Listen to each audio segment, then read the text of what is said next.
That's good. How about that? Perfect. Don't fall asleep. Beautiful. All right. So I put this presentation together.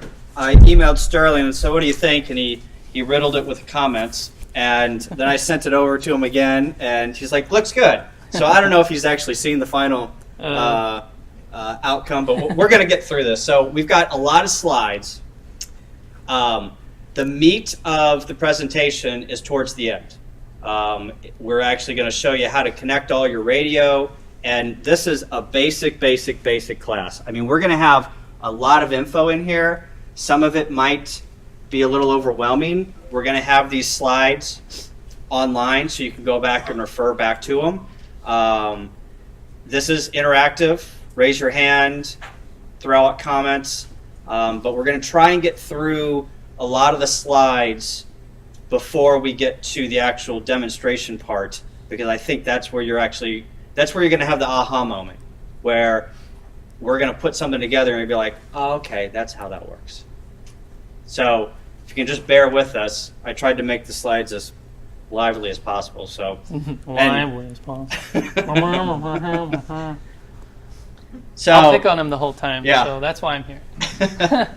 So what is HF, right? So HF, I don't know if I can you see my cursor? So here's the radio spectrum, infrared, I don't know if you guys can see that, visible, ultraviolet, X-ray. So the radio spectrum in this presentation goes from 3 kilohertz all the way to about 300 gigahertz, right? Inside that spectrum, you've got ultra low frequency, you've got low frequency, you've got high frequency, medium frequency, very high frequency. So the band that we're talking about today is high frequency. It is below VHF, right? So all of our repeaters work on VHF or UHF, ultra high frequency, right? Those are in the 144 megahertz range. We're talking about 30 megahertz and basically below. Okay? Cool. You want to do this one? Sure. So HF is really weird. You might have been on VHF, and that is a line of sight band, most cases. There can be some weird cases where you can talk farther than line of sight, but normally if you can see the person you're talking to, plus a little bit of, I guess, distance, because radio waves refract and they're not exactly straight, they kind of curve around surfaces and stuff. But generally speaking, you have to see the person to talk to them. But on HF, it gets kind of wonky because we have this layer in the ionosphere, in the atmosphere, called the ionosphere, and it's a layer of charged particles. It's plasma. And what that is basically a mirror to RF. What happens is the RF is coming through like the general, like the troposphere, the stratosphere, and then it hits the ionosphere, and it starts to bounce off. It actually kind of refracts and bends the wave around. And so this line of sight wave, here's the curvature of the Earth. This line of sight wave only goes so far. Imagine this is your VHF wave, and you can only go like halfway to your buddy there in the middle, and you can't even think about getting to this C station. But with skywave propagation, with HF propagation, that energy gets bent in the ionosphere and comes down on the other side, way over here at station C. This can be on the range of like 200 miles all the way up to, well, I mean, you can send your signal in all the way around the Earth, and you can actually hear it, hear your echo. If you're on Morse code going really fast and the conditions are perfect, you can actually hear yourself, and that, will let you talk anywhere in between. This chart is a little misleading because not only does it bounce off the ionosphere and then get to the station at the end, but it also bounces back off the ground like a mirror again, especially if it's salt water. Salt water is conductive, and that's like a very, very shiny mirror.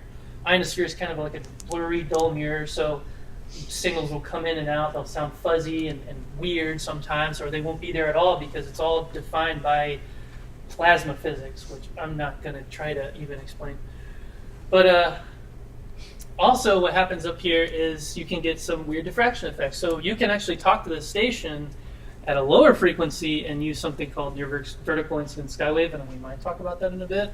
where the signal points almost directly up and then bounces straight back. But that only works below a certain frequency. So that's what's so special about HF. That's why you want to talk on HF, because you can talk around the world with less power than a light bulb, less than a nightlight, like a 4-watt nightlight. Like this radio right here is only 10 watts, and you can bring it down to 5 watts or half a watt or whatever, and be able to communicate all over the place. And you also use very simple antennas. They have to be kind of long, but we'll talk about that. But I think this talk will be mainly focused about the HF like radio gear, trying to kind of like get a little bit away from that, but hopefully that kind of explains what is HF, like what is it for, what can I, see, what can I get from being on HF. Yep. So, like Sterling said, VHF is good for short, here to St. Charles, here to Washington, around the immediate area, in general terms. HF goes much, much further. Mm-hmm. Yep. So, are we talking about HF because that's what we're supposed to start out with? I mean, is it No. really? No. I would say that whenever you get your tech license, I would say you start out on VHF and UHF. Yeah. That's how I started out. The license. Okay. Go ahead, somebody. The license kind of puts you into that, because technician licenses, you get 30 megahertz and on up, but you don't get any HF privileges, because there's a lot of international, you have to make sure you're following international rules and regulations. You understand your radio signal isn't constrained by the boundaries of your line of sight and also the boundaries of countries. So there's a little more background behind it you need to understand before you just go all in. But as a technician, you do get small sections of most bands for CW, and everybody in the ARRL and everybody in the ham radio movers world is trying to get that changed so that technicians can use digital modes and voice in smaller subsections of these HF bands. Sure. There's also 10 meters, section 10 meters per technician. Yeah, and then this weekend, Same sideband. isn't this weekend a 10-meter contest? Yes, Yeah, Yeah. 10-meter contest. That's a really good technician contest. It's kind of weird because it's on the worst time of the year of it, because 10 meters is really good in the summer when the sun is beating down on the earth, a direct radiation, directly down. But you do get some interesting propagation in the winter with sporadic E, that cool stuff. So I'll say a lot of buzzwords. Stop me if you're what is that? Please, because I don't want anybody leaving here with a question. So basically, you start off on VHF, and then as you get your general, you get privileges in the HF band, and then extra gets you basically everything. There's only certain subsets of band privileges that you get for general, just like in technician. Does that answer your question? Kind of, yeah. Okay. All right. So what is HF good for? So these are some of the things, not all of them. There's a whole ton of stuff that you can do that I didn't put on here. So public service and disaster relief. So one of the things, you would think that it's a VHF thing. We're going to set up a repeater and we're going to make sure that, we station people at the Red Cross. They use, a good example is Puerto Rico. They were using HF to communicate back to the United States for communication out of Puerto Rico, because there was no communication out of that territory, right? So awards, DXCC, WAS, county hunting. We're going to get into those acronyms. Contesting. Sterling mentioned a contest this weekend. That is part of the radio sport. If you are competitive, you might want to take a look at that. Activating parks on the air, summits on the air. So there's programs to get into. It's kind of like awards, but basically you roll into a summit or a park and you activate it. You call CQ. People try and call you. There's some pileups. We'll get into what a pileup is. But it's a fun thing to get a lot of experience running a lot of stations. Checking or running a net control for a nationwide net. There's a ton of nationwide nets that happen. Check-ins all over the United States. Rag chewing. So that's basically just saying it's a lengthy conversation in HF. You get down on 80 meters at night and you hear everything from Well, I'm not even gonna say. Everything.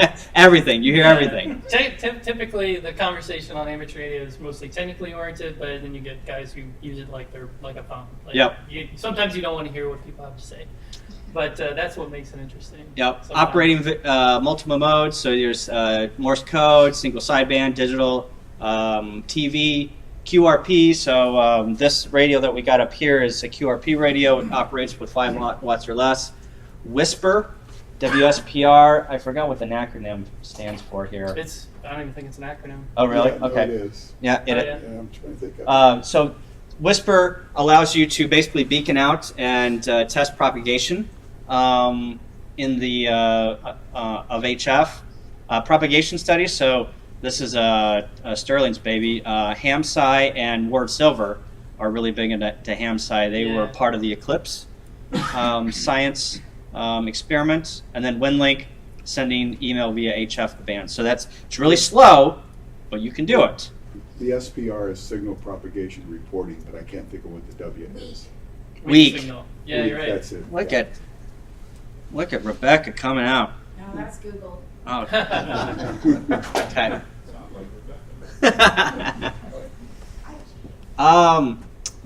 So basically, HF versus VHF, UHF. I think that we've hit on most of these, mostly Skywave.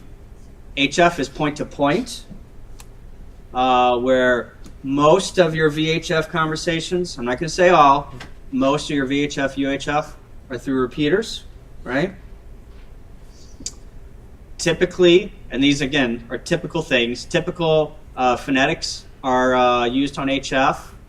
Letters are mostly used on FM, which is VHF, UHF. So whenever I say my call, N0KTK, on the repeater, I'm just going to call out N0KTK. I'm not going to say November 0 Kilo Tango Kilo. I mean, I will, because that's a habit, but typically you don't hear that. Faster data speeds. Obviously, you can probably think, your wireless that we're on is 2.4 gigahertz. As you go up in gigahertz, it gets faster. 5 gigahertz is faster than 2.4 gigahertz. Well, you go lower in the band, HF, it's really slow. Q signals are used on HF, so we'll get into what a Q signal is. Hams log HF contacts. I don't log any contacts I contact on the repeater.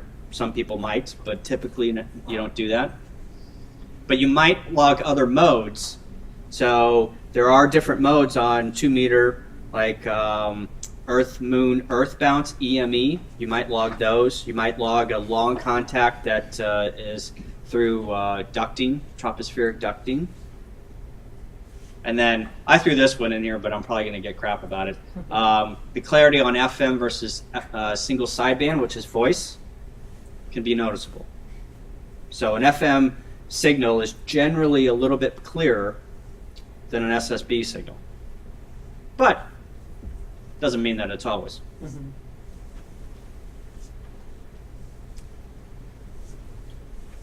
So here's, Everybody- yeah, go ahead. Yeah, so everybody should have this band chart burn into their memory by the time you have an extra class license. Even in a general class, it's really good to have one on your desk. You can get them probably for free from the ARRL, and a lot of ham fests will just hand them out, because this shows you exactly what you get. You can't really read it, but you have to pick it up on the internet. These are all the amateur radio bands below 30 megahertz, or actually all of these are the ham radio bands below 30 megahertz, except for this one that's 10 meters. The green area is voice, and the red area is mostly CW and also data like PSK and RIDI and other things like that. And then you see, like, for example, here, 3 bars. This shows you the general, the advanced, and the extra class privileges. So the general has a little bit less band privilege at usually the lower ends of the band. And that's kind of to incentivize you to get an extra, because that's where all the cool DX hangs out. That's where all the fast CW operators hang out. That's where all the high rate contesters hang out. And, but as a general class ham, you shouldn't feel too pressured to get it based on that, because you still have reign of a huge swath of spectrum on HF with a general class. Like 160 meters, there's no difference. 20 meters and 15 meters, it's very tiny of a difference. But like I said, it might be interesting to see what's going on down there. You can always listen to down there, but question. I noticed on that it lists novice. Yep. Are they still testing for novices? No. It also lists advanced, and it's another depreciated license. But they're still out there. Yep. We're still grandfathered. Yep. Keep renewing them too. Yep. Question. Yep. Your green and the red, they're not in concrete, other than your frequency that you're only allowed to work. Are they? That's a good question. What? I didn't understand that. Yeah, they. Oh, that's a question I don't know the answer to. So he's saying, do you below? Oh my God!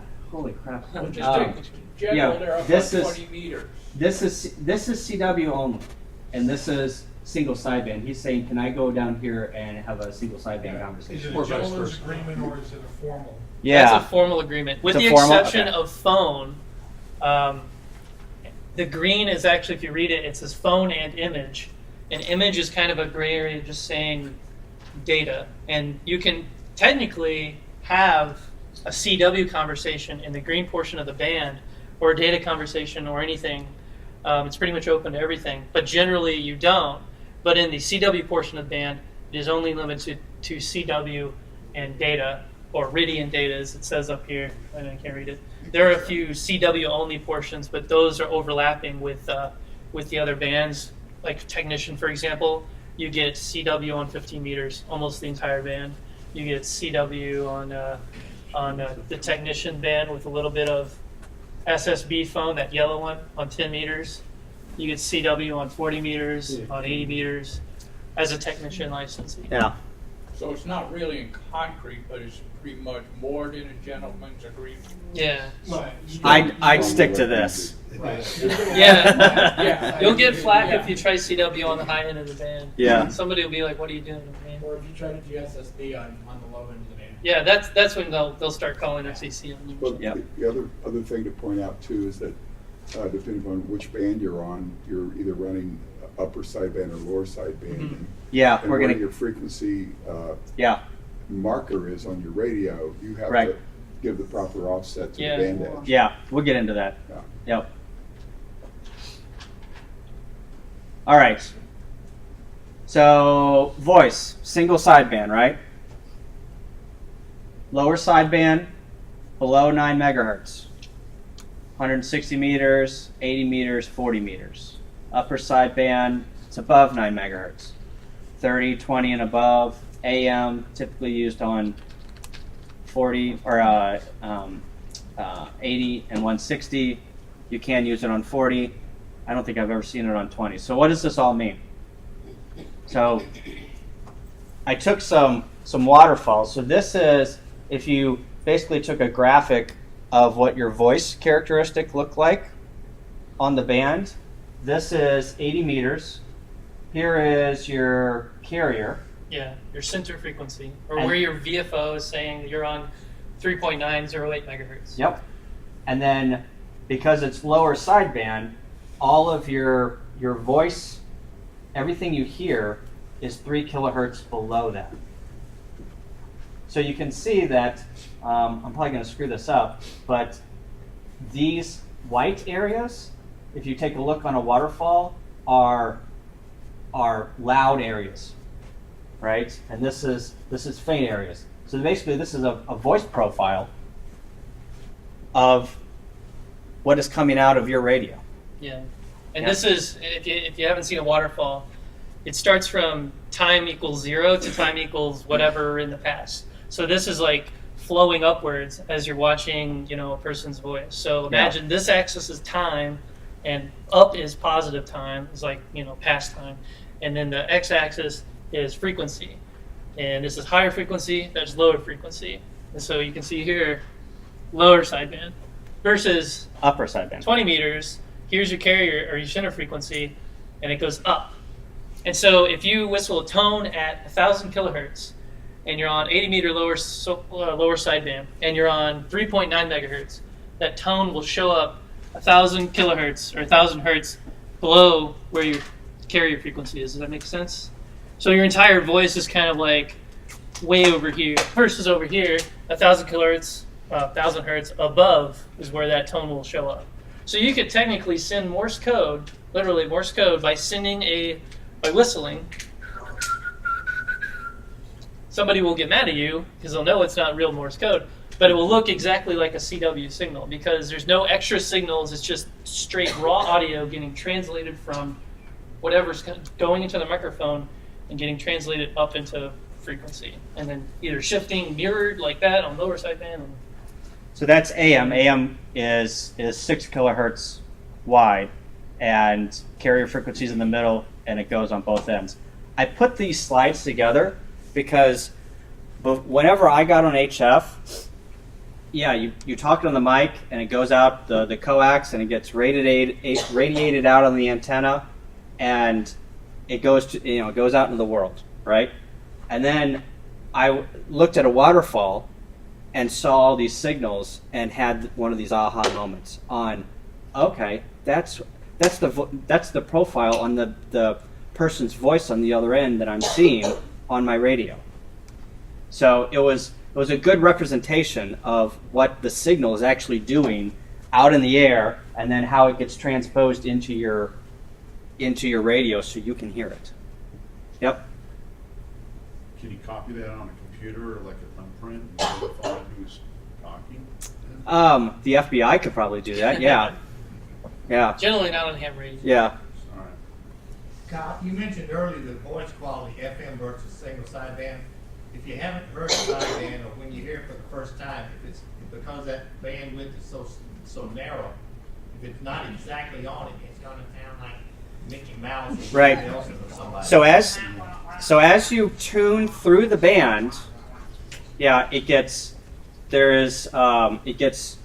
more Mickey Mouse. It gets clear, and typically, whenever you have a single sideband conversation, it's going to be on the whole numbers or the 0.5, right? So in this case, that lower sideband conversation is happening at 3908 megahertz, right? I could go up to 3907 and put my carrier, but I probably would not put my carrier at 3907.75, right? I'm gonna make nice whole numbers whenever I start to broadcast, or whenever I'm tuning through the frequencies. I'm gonna stop on whole numbers or 0.5s.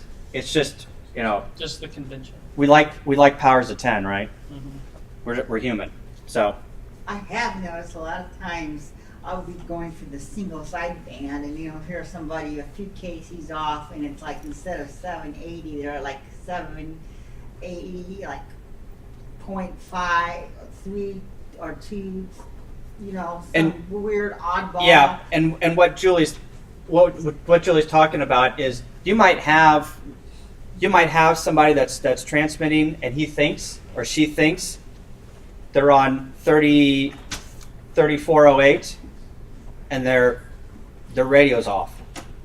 Yeah, you can have a misaligned or mistuned radio. Yep. And they sound Mickey Mouse, but if you tune just a little bit up, it sounds clear. If you tune a little bit, it sounds a little Mickey Mouse. What's So the secret so to being able to talk to them if their radio is off? well, you have to get on their frequency. A lot of radios have a thing called receiver incremental tuning. You're talking about a clarifier. Yeah, Oh yeah. where it shifts your receive frequency, but it doesn't change your transmit frequency. Oh, So okay. he doesn't hear your voice changing, because if you're trying to chase him, you're just kind of like, you're constantly, what is it, cat and mouse. Yeah. Right. But if you use a receiver incremental tuning or clarifier, then you can clarify and Okay. not have to worry about that. All right. Yep. So if you have all your offsets zeroed and all that stuff, and you are receiving a beacon and it's right on, Yeah. are you likely transmitting right on, or can you still be off? You can. You're most likely transmitting right now. If you got a modern radio and it's not like a big old tube amp or tube radio, or like one of the really like early solid state radios where they needed like lots of care and feeding, you can usually assume you're right on. Okay, so Yeah. if the beacon's mashing, your Yeah. radio's modern. Like for one thing, for example, 10 megahertz is the clock signal. Yeah. And you can always go to 10 megahertz and listen to it on single sideband, and then tune a kilohertz up. and you should always hear a 1 kilohertz tone. And if you don't, that means your receiver is a little bit off wherever it should be, and there's a way to tune it and stuff. Okay. But that's one way to check it. Yep. I'll let you talk about CW. I don't know should do more CW. CW. This is a band. So imagine the same band plot as before, but what do we got here? This is 40 meters and this is 20 meters, Yeah. all at the same time. 2 waterfalls. And what are we, like low end of the band, high end of the band? Yep. I think maybe 50 kilohertz, or no, not kilohertz, 5 or 6. Let me think. Like 10 kilohertz, give or take. Yeah. This is during a contest, and each one of these lines is a CW signal, and count them. There are a whole bunch, all at the same time, contesting. But even during a busy weekend where there's like a special event or GX on the air, or just a lot of people want to talk on CW, it can look like this. And single sideband can even look more crazy. So CW is really great because it's very narrow and it is prone to, it's very robust, and it will be sent a lot farther than a single sideband signal. But you have to learn CW. Nobody's required to learn anymore. They dropped that in 2007, the requirement to learn 5 words per minute. But I tell you, like, once you learn it, and you'll never go back to single sideband, especially if you're contesting, because it's so much easier to hear a tone and your brain just be able to decode that into letters than trying to listen to a single sideband like voice signal in the midst of interference and other voices and noise from your radio and all that stuff. And there's a lot of code classes you can take, a lot of ways to learn it very quickly. It's very rewarding, I think. So, do you want to pull up a web SDR at the end of this? Yeah, I will. Okay. Yep. We'll talk about that in a minute. All right, digital. So this has been all the rage lately. One thing to take away from digital is it's always upper sideband. So if you get a craze to do digital and you're wondering why I'm not decoding anything, check to make sure that you're always on upper sideband. Doesn't matter. Remember we talked about everything 9 megahertz and below is lower sideband? Doesn't matter. It's always upper sideband when you're doing digital, right? So these are the big digital modes: PSK31, RTTY, JT65 and JT9, and FT8 is the latest craze. So you can, we won't get into FT8, but it's each communication back and forth is 15 seconds. And it goes way below the noise floor, way below. You can decode signals that you can't even hear with your ears.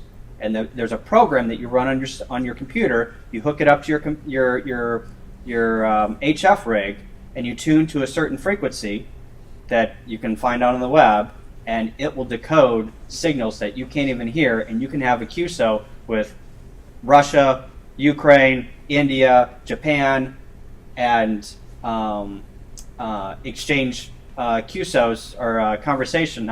It's digital. It's kind of like talking on a chat almost, kind of.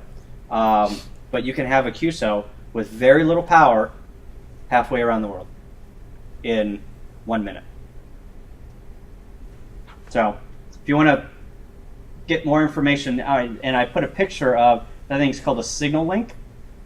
Those are there's a couple of different devices, but you hook that up to your computer, then you hook it up to your radio, and it interfaces into your computer, into your radio. There's another one called a Rig Blaster. And all that is an audio interface. All this is looking at your radio's actual speaker audio. It's not actually coming out of the speaker, but you can plug in kind of like where a headphone jack would be. Type that in your computer, and boom, you're working DX.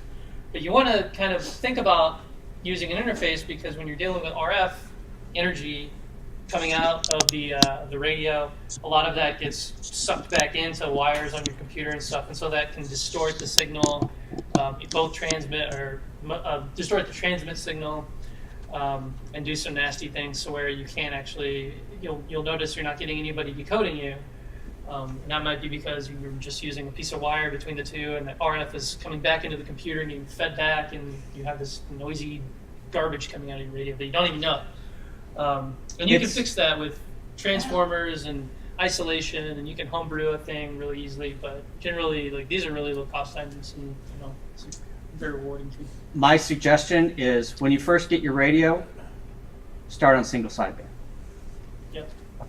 There's your first conversation to be single sideband. Don't start in digital. And when you want to move on to a new thing, you can always just take your radio close to a microphone on a computer to try this out, because that's really all you need is a microphone to listen to the audio, and then you can start decoding and look into like how you want to start transmitting. And you can do the same with CW without even knowing it. There's CW decoders, like CW Get or MRP40 is a pretty new one. I think that one's like a free trial, but it costs some money.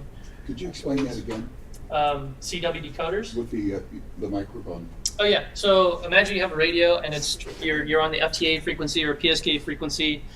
You can literally take your laptop and put it close to your radio, and the laptop using the whatever digital mode, like FL Digi is a very common popular program for general purpose, like PSK31, RIDI, even does CW, and it will decode the signals coming out of your radio over audio through your microphone, into your computer. And that's all it is. Over the open air. So Over you the turn air. your radio up, right? It's got a speaker, Right. and then your laptop hears. So the microphone on your laptop. Yeah. Right, Okay. but That's- you can decode that. But whenever you want to transmit, it don't work. Yeah. you do one of these things, Yeah. ain't gonna work. Right. Be kind of noisy. Which I've done it before and it worked, but I mean, you wanna put a wire between them. Yep. So these are, remember in our first slide, we talked about Q signals, and typically they are used in HF and not in VHF. I mean, you hear them in VHF and on the repeaters. You can use them. Somebody might yell at you. But Q signals are combinations used to represent phrases, and they were most prevalent in CW operators. But you use them in voice all the time. So I put the ones in blue that you probably will hear the most. So QRZ, who's calling. So I might say N0 KTK QRZ, QRZ. And that is basically say, who's calling me? If I hear a signal out there or a call sign, or I hear 3 call signs at the same time, and I take one of them and I make a contact with them, and I want to see if the other 2 are still out there, I might say November 0 Kilo Tango Kilo QRZ, and that is invitation for someone else to call me. QSL, do you acknowledge? So that is a N0 SSC. QSL? QSL QSL. He acknowledges. or Roger. Or Copy. Roger. 73s, best regard. 73, not S. 73s. That's very 73. 73 best regards. You might want to say 88s, hugs and kisses.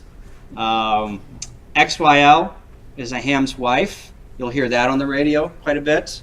Like, I got to run this by my XYL. Kyle, does everyone know what the XYL stands for? X young lady? That's not very complimentary though. Oh, okay, I didn't know it. Stands for crystal, Well, I right? heard old man. Old Yep. man, yeah. So I changed this. It was old man, and I'm like, no, I'm just going to make male operator. And you notice 10-4 is not on there. Nope, 10-4. Don't say 10-4. I mean, you can. I'm not saying you can't. QSL. You QSL. You will get yelled at. Yep. Yeah. So these all come from CW, and it makes sense why these are a CW thing, because you don't want to send who's calling in CW, because that would take you a very long time. Back in the 1900s, when they were first out, when radio was like the newest and greatest thing, and I even think in the aviation industry is where this kind of grew, where the Q signals and one of the Q signals I remember from aviation is QNH. And they still send this, and an airline pilot will send this over CW. I don't think they do it anymore, but they used to, actually pretty recently, to ask for the pressure. Like, what is the barometric pressure, so they can set their altimeter. And believe it or not, they use CW in aviation. Like, I can't imagine you're flying around and you're trying to get landing directions in CW and you're pushing buttons and twiddling knobs and trying to land a plane without crashing. So that's why Q codes came up. It's the same reason that you gave for CW versus sideband, clarity of the signals. Yeah. Yeah. And the other thing, Having listened to hundreds of thousands, yeah, I think, of AM beacons yeah. in my life as a flight instructor, it's Yeah. the same reason. Awesome. So these things were CW, but they have become acceptable for phone operation too. Well, one reason for CW in aircraft years and years ago was it took less equipment. Mm-hmm. Yeah. Less equipment is less weight, more payload in the Yeah. aircraft. Yep. So yeah. All right, more lingo.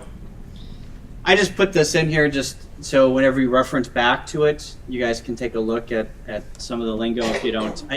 You can Google all this stuff, right? It's easy. So we'll talk about CQ. A birdie is something in your radio that produces a unwanted noise. DX. So we've been talking about DX for a while, right?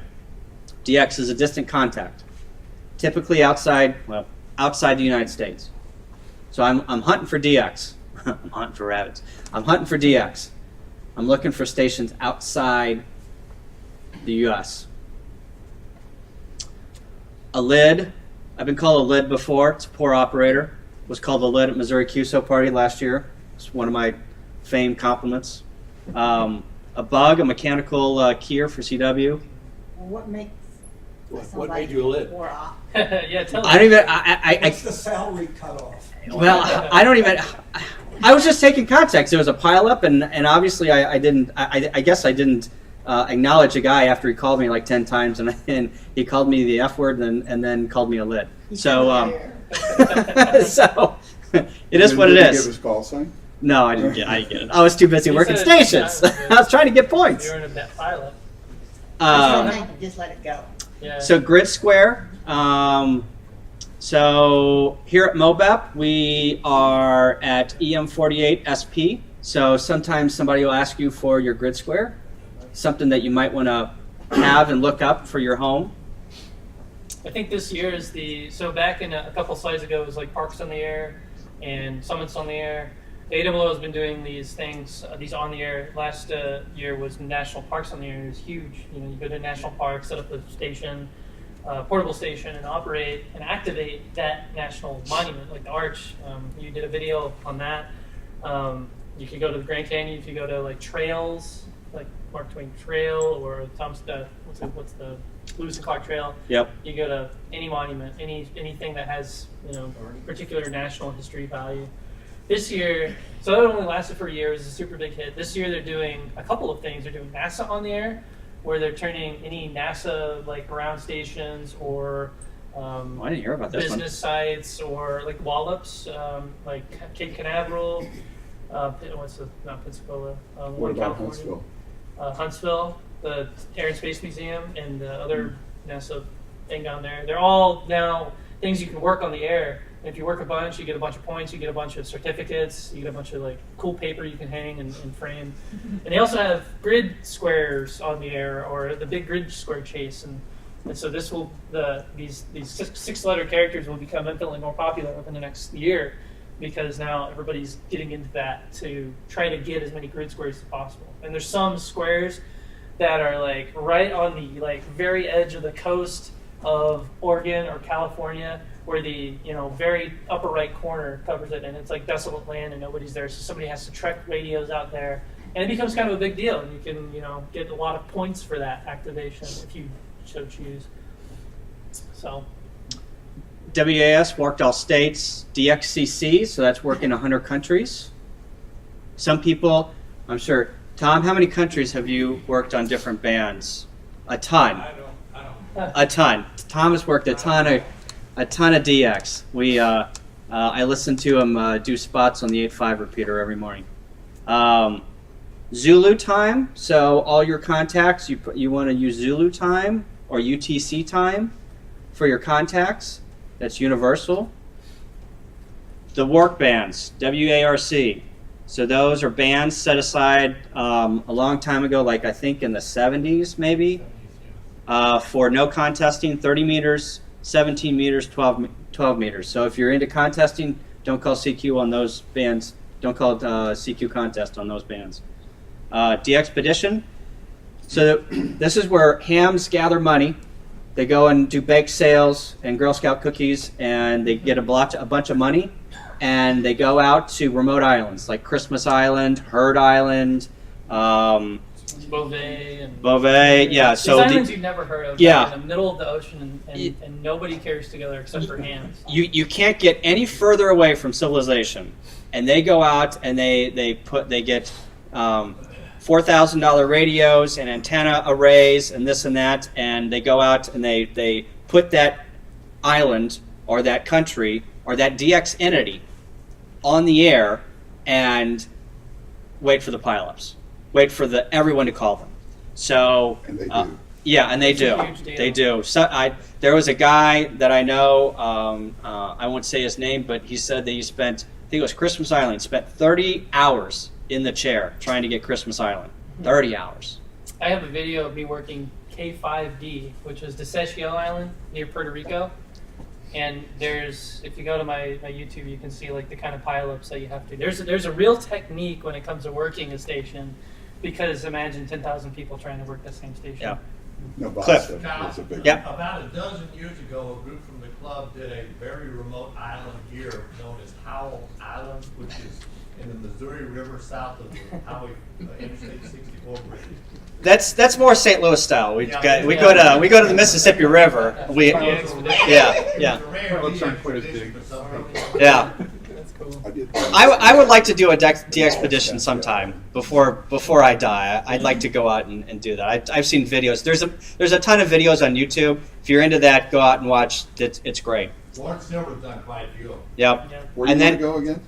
What? Where do you want to go? I don't care. I just want to do one. I just want to do one. There's a lot of stations in the Caribbean that are basically for rent. PJ2T or Yeah. what's the other one? Aruba. There's one in Aruba. Yeah. A good friend of mine did PJ2T. Yeah, you so it's can show up unbelievable. and do that. So Are they like summits? You activate them once a year, or are they? Now so what they once do. It's activated. It's activated. Well, no, they can. So just think if you lived on one of these islands, right, and you got on the air 3 times a year or 4 times a year, you could activate it every single day, right? But because there's no hams on these islands or these entities, that's what makes them so prestigious. Oh, okay. yeah, and a lot of them will like go off the air. For example, North Korea, or Yeah. countries that are no longer countries. Yeah. There's some hams that have like confirmed like QSL cards from entities that will no longer be on the air. Yeah, we'll get into that. So just because they're rare. Yeah. Just because they're rare. And you mentioned summits. Summits on the air is a really cool hybrid activity. Hiking up to a mountain and throwing an antenna up on a tree or a pole and activating a summit. And it's pretty much the same idea. It's not as intense, but you can get a little bit of a pile up.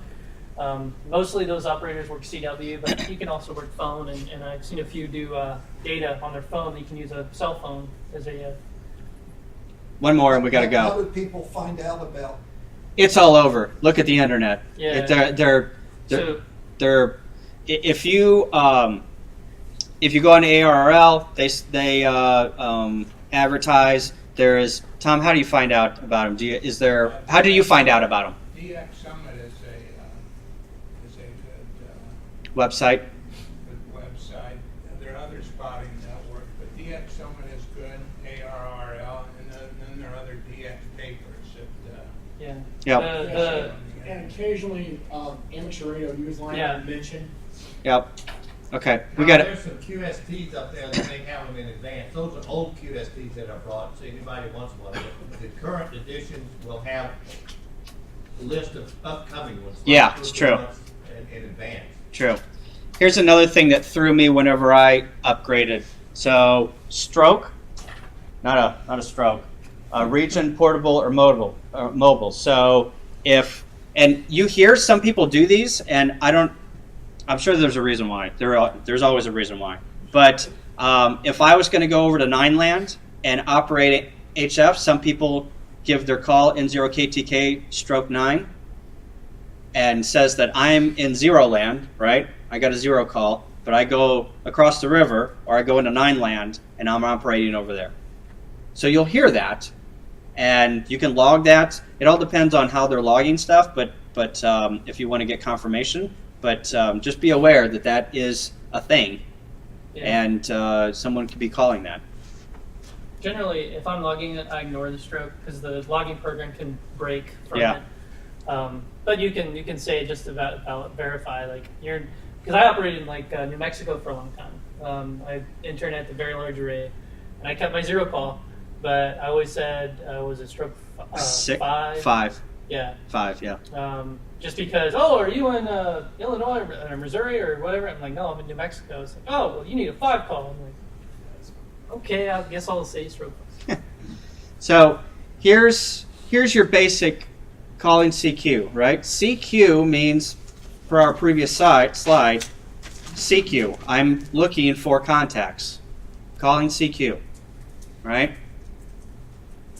Very basic stuff. Pick a frequency in your operating privileges. So go back to the ARRL band map and look at where you've got privileges. 2, listen for activity, right? You don't want to chomp all over somebody, right? So listen. So what's that rule? Like you listen 90%, talk 10%. I don't know if that's the right percentages, but it's something like that, right? So then you're going to ask if the frequency is in use 3 times with your call. So I typically go, is the frequency in use? N0 KTK. November 0, Kilo Tango Kilo. Wait a couple seconds. Is frequency in use? Frequency in use? November 0, Kilo Tango Kilo. Frequency in use? November 0, Kilo Tango Kilo. I don't hear anything. Listen for responses. Call CQ. So then I will call CQ, CQ, CQ. This is November 0, Kilo Tango Kilo, 40 meters. Let's say I'm on 40 meters. 40 meters, calling CQ, CQ, CQ, 40 meters. November 0, Kilo Tango Kilo, calling CQ, CQ, CQ, standing by.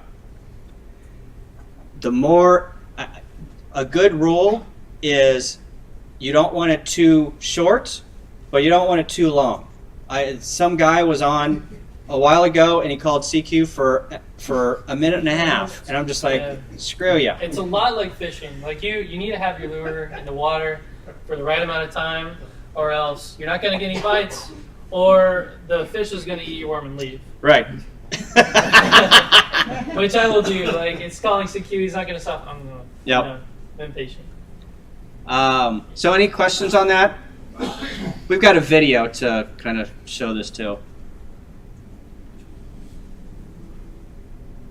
So calling DX, right? So you don't want to contact anybody in the United States. You want to call somebody outside. You're just looking for people outside the United States, right? Same thing. Pick a frequency in your operating privileges. Now the key to that is different countries sometimes have different operating procedures on where they can operate at, right? So you want to check that. Mm-hmm. Listen for activity, ask if the frequency is in use, listen for responses, call CQDX. CQDX, CQDX, CQDX, this is N0 KTK, same thing. You just add DX. Yep, you just add DX. So that means that you're calling for people outside the United States. So if I was calling this and Sterling said, November 0, Sierra Sierra Charlie, I'd be like, get off my frequency. You're not DX. Now, if you would do slash PX, North Korea, then I'd be all over him. Yeah. Hey, Kyle. Yeah. A lot of countries, their ham's band is like a little bit out of ours. Yep. Yep. So they'll transmit on their frequency, which is out of our frequency. Yeah. Nothing says you can't listen on that frequency, and they'll listen on our segment of the band, so you will do a split frequency deal. Yeah. You will listen, and then you'll transmit, so you have to have a split VFO. Yeah. So that's a little more advanced. We're not going to get into that, but you're totally right. They might have their 20 meters.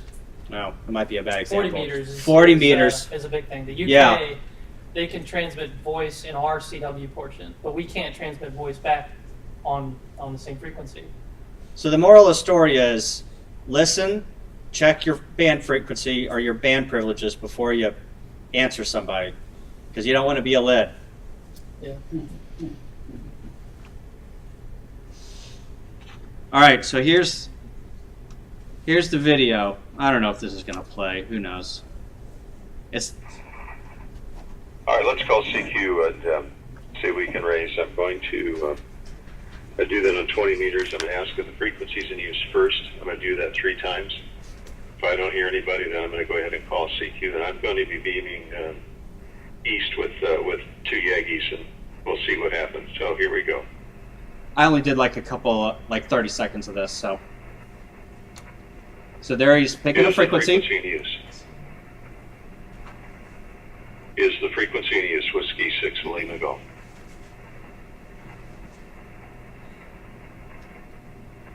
So is the frequency in use Whiskey 6 Lima Golf? So there he's bumping up his power there, and I don't know what he did there. Is the frequency in use Whiskey 6 Lima Golf? Okay. Is the frequency in use Whiskey 6 Lima Golf? So he's in the 20 meter band right there. He's in the general. CQ low, CQ calling, CQ. Beaming east from Northern California, Whiskey 6 Lima Golf. Whiskey 6 Lima Golf calling, CQ low, CQ. CQ calling, CQ low, CQ. Beaming east from Northern California, Whiskey 6 Lima Golf. Whiskey 6 Lima Golf calling, CQ, hello, CQ.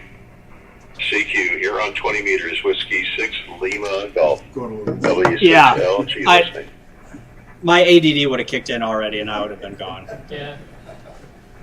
So. I'll try that. Try that one more time. Yeah. I think he calls CQ like 3 or 4 times and then he gets somebody to respond.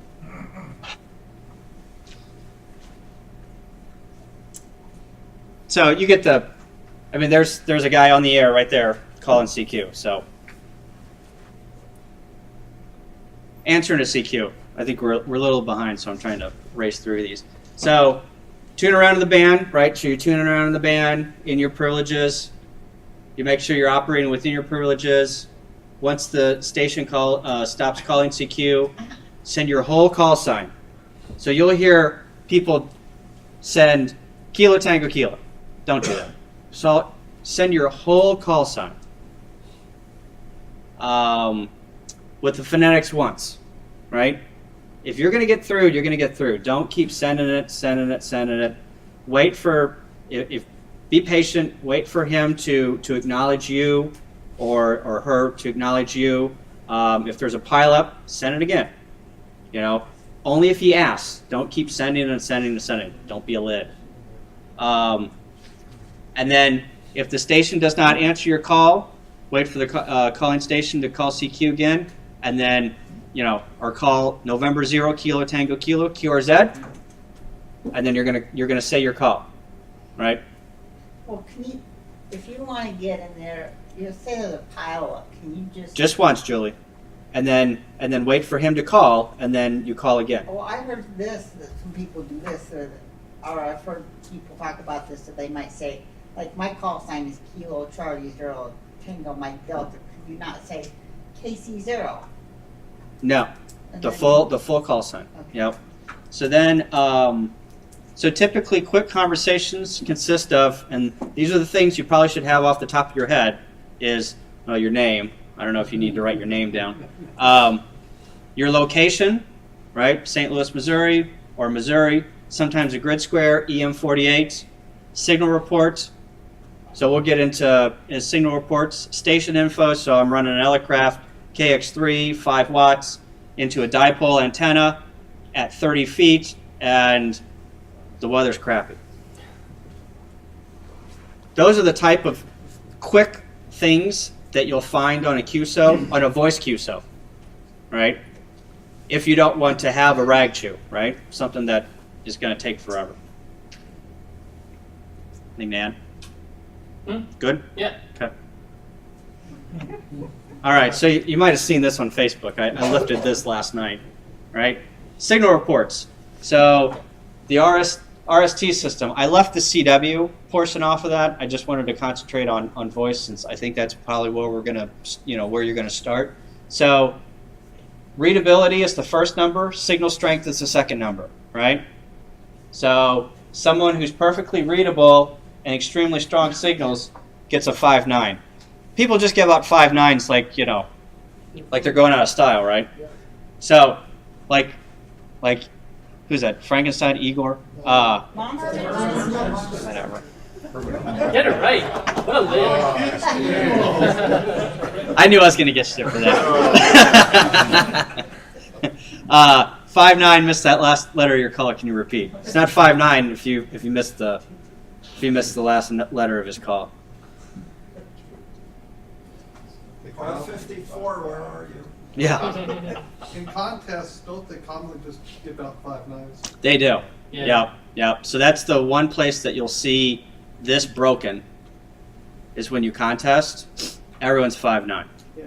After they've asked for your call sign 4 Yeah. times. Yep. After you've gotten through the pileup and you're asking for calls over and over and over and over, and you can't get that one call because I'm a little dyslexic, and then I give the guy a 5.9. Yeah. There's a few contests that do that, but I think I've been working a lot that don't have a single report just because they realize 5.9 is bogus. But there's some like CQ Worldwide. CQ Worldwide. 5.9K is like 5.9 kilowatt, but that's just they literally would record their voice on a voice keyer, and once they got everything figured out, they just hit a button like F5 or something, and it just sends 5.9K, 5.9K. Yep. No matter what. Grid squares. So if you don't know your grid square, go look it up on Google. There's plenty of places to go find it. So these are the grid squares in the United States. Yeah, and I was mentioning what is it, DM26 or something over there has about a 400-foot section of Oregon, which will be really popular in the grid chase.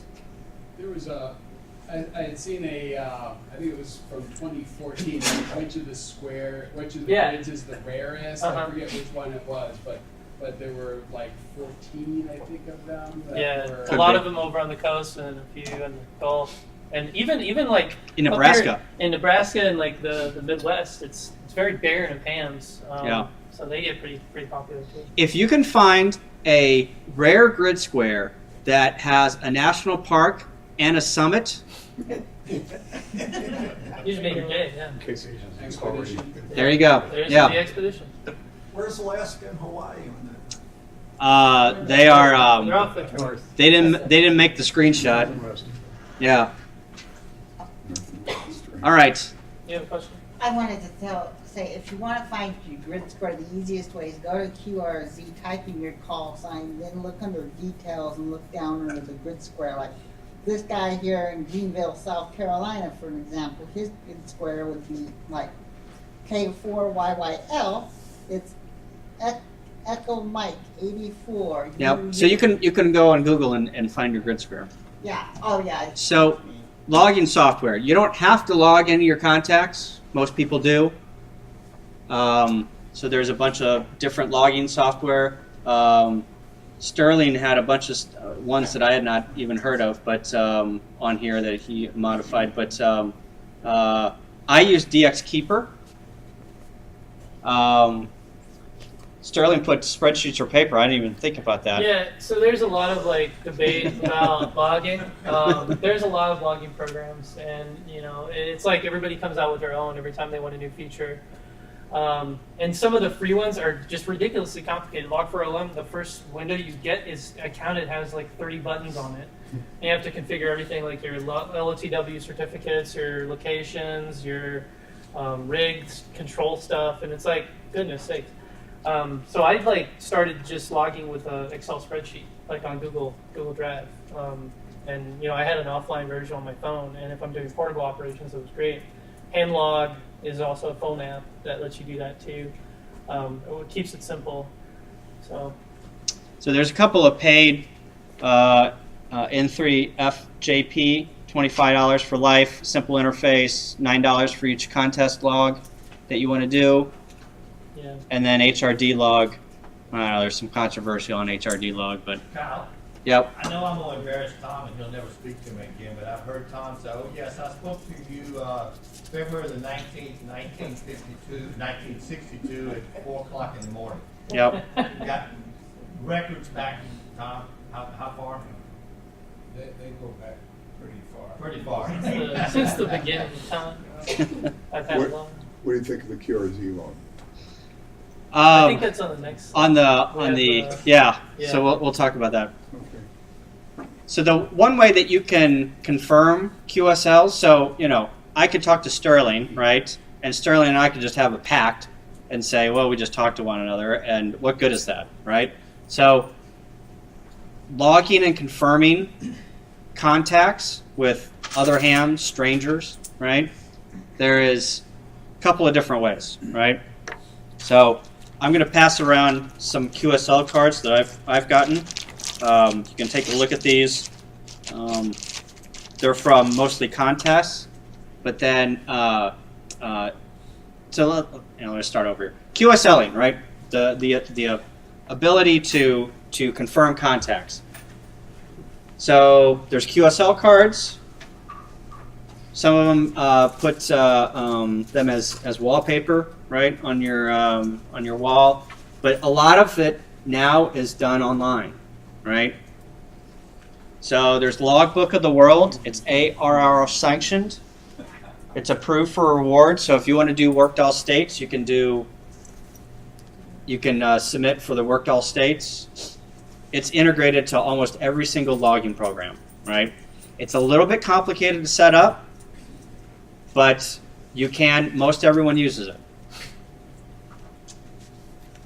And then there's others, ESQL, QRZ, and ClubLog. I'm sure there's others out there. Yeah, there's lots popping up. I even think there's one pretty recent. But EQSL and QRZ they have their own, what do you call it? Database? Like the quirks, or it's really their own ecosystem. They have their own words, their own special gotchas, their own features. They're kind of separated from everything else. LLTW, QSL, QRZ log are all separate. Club log is a bit different, and because it's a log usually for like clubs. You had a question? Sterling, yeah, our next session in January the 5th, is going to be on QSL, confirming QSOs. QSL cards, Logbook of the World, ESQL, etc. Yeah. Yeah. So that's why you should come next time. There's a whole thing on QSLing. A thing. It's a whole thing. So is this the standard size then? Yeah, pretty much. 3.5 by 5.5. So the nice thing about the standard size is you can go to the post office and get 19-cent stamps, I think it is. Yeah, postcard stamps. And what I do is whenever so Sterling and I went and did Missouri QSO together, and I got probably, 50 or so QSL cards. I just went to the post office and got postcard stamps, and then I would get a QSL card, and the ones that didn't have a self-addressed stamped envelope in. So typically, if you want a QSL card back from, King Hussein or whoever you contacted in Jordan, Or Bob down the street. yeah, or Bob down the street, send them a self-addressed stamped envelope with maybe $1 in it if it's halfway across the world, and you'll probably get one back. Yeah. So anybody that sends me one with an envelope in it with a stamp on it, I always send one back. If they just send me a postcard and say, please QSL, if I'm feeling spunky, I might do it. But I always do it if someone sends me an envelope. They took the time, they took the time to fill the card out, I might as well send one back. But I also do Logbook of the World, which is within 10 minutes. You can see if you're confirmed with that station within 10 minutes sometimes. All right.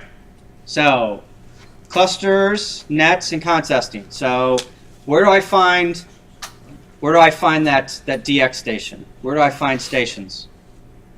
It's called the cluster. DX Watch, DX Summit.fi, DX Heat. That one's a really cool one. Yeah, these are all places where people submit spots.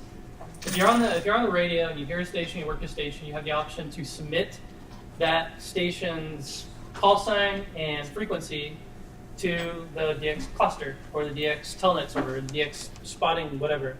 And they're all they're all in the same database. So it's kind of interesting. All three of these are looking at the same database. So you can submit on any one of those three and a whole bunch more to the DX cluster. And on that, you can pull down a list of who's on the air, what frequency, when were they on the air, who were they spotted by. So you can set up alerts to say, okay, I want to know exactly when PJ2T is on the air. You can get an email or get a text message saying, okay, they're on the air, they were spotted by this person in this location.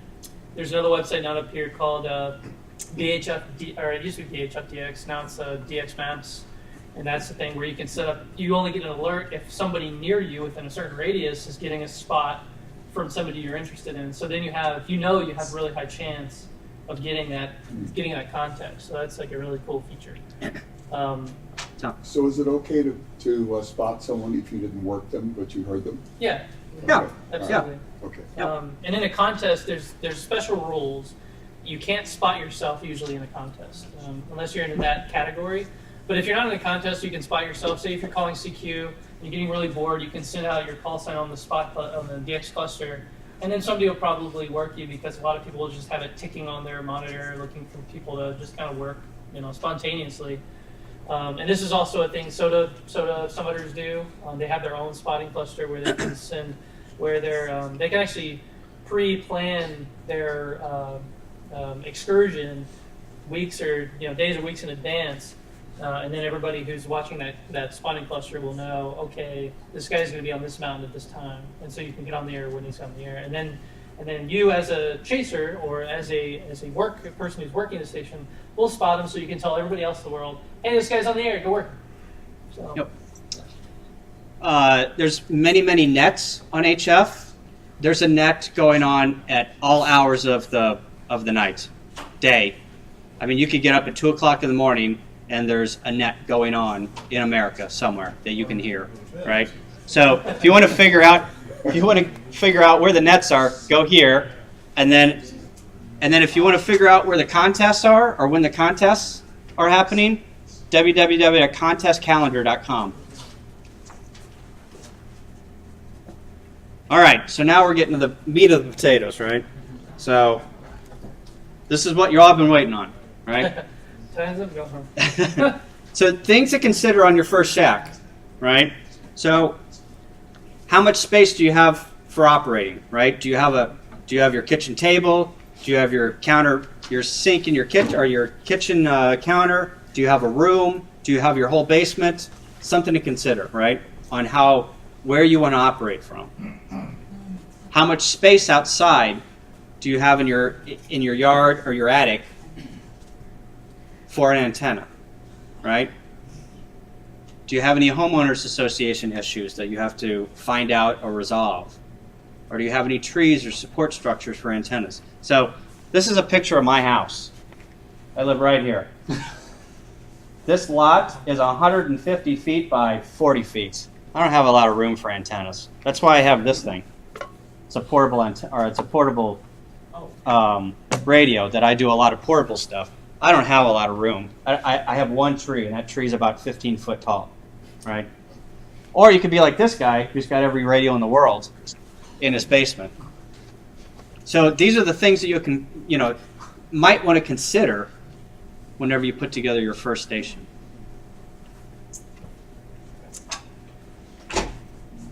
All right. So hang on, Julie.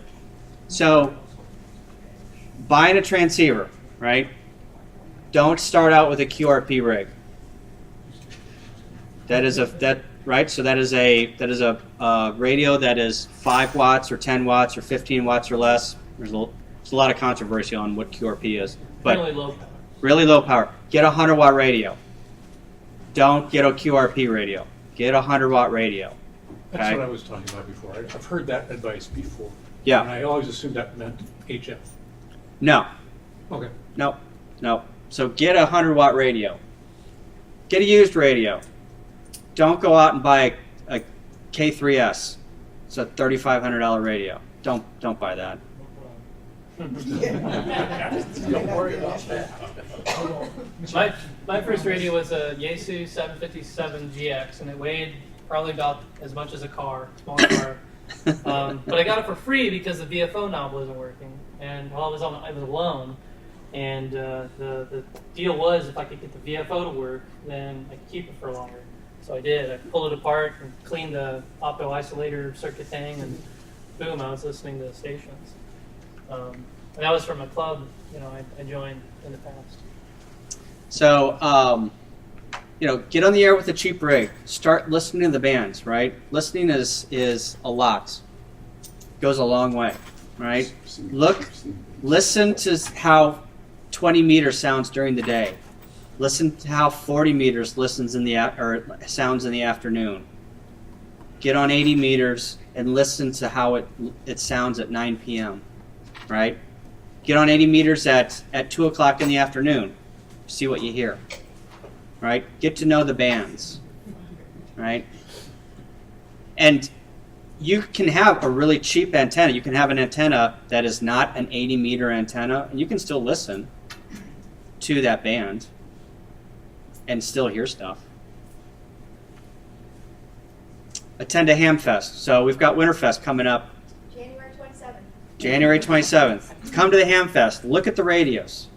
Ask people about the radios that they have for sale, right? So you're going to see Kenwood, Icon, Yaesu. Ask one of the guys that's selling those radios what they think about the radios. What do they think? Go and have a list of radios, and we'll have a list up here, and ask people what they think about those radios. And do your research on the web. So Google is your friend. Google can be your worst enemy too, but Google is your friend. YouTube is your friend. It can be your worst enemy, but it can be your friend too.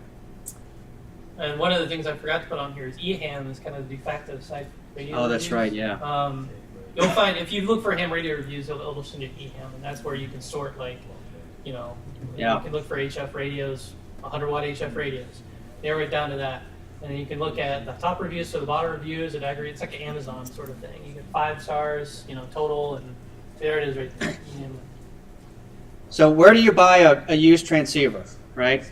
The nice thing about buying a used transceiver is when you buy it from John down the street, you know John because he's a ham, right?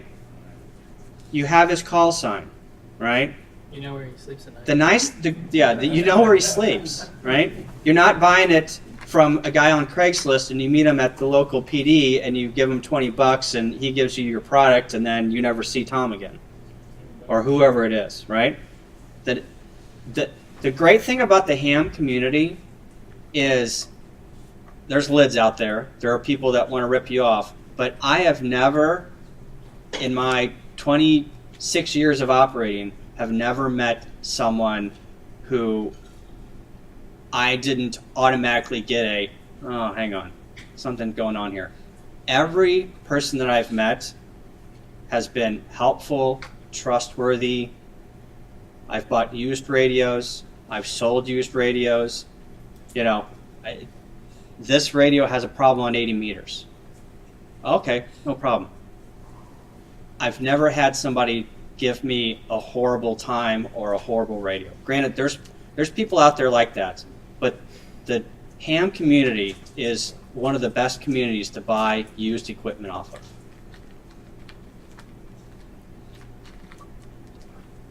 Amen. So here's your places to buy ham equipment. You got your eBay, eHam, like Sterling said, Swap, QTH. There's MTC Radio down in Paris, Texas, Ham Radio. I'm not really sure where they're from. They've got used equipment. There's also stuff on Facebook, too. And QRZ also has a big Yeah. swap meet. Yeah. Don't forget about your weekly nets. Yeah. Oh, that's a good. Yeah. Totally forgot about that. Yeah. So even if you're looking for something, right? I'm looking for an HF rig that I can put in my car. I'm looking for a base station. I'm looking for a Kenwood. Announce that on the 85 net on Tuesday nights at 7:30. Somebody will get a hold of you. Yep. There's a lot of loaning that goes on too. A lot of Yeah. people have more radios than they can handle, and they, Oh. you know. Yeah. They'll loan out. I've known that, you know, as I was young, you know, people were like, "Hey, you need a radio? Get on the air. Here you go." And So Sterling came up with most of this list. I think I contributed one picture, but these are some good, cheap HF radios. Inexpensive, yeah. So we're talking used, could be a couple $100, could be all the way up to $500. But these are good radios to get you started.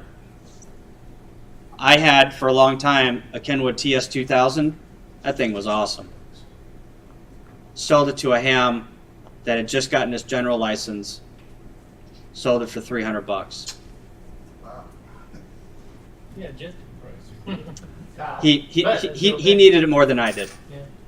Kyle, the 718 has been around for what, 20, 25 years? It's about $600, and Rebecca, that's grand prize at Winterfest, I think, right? Yes.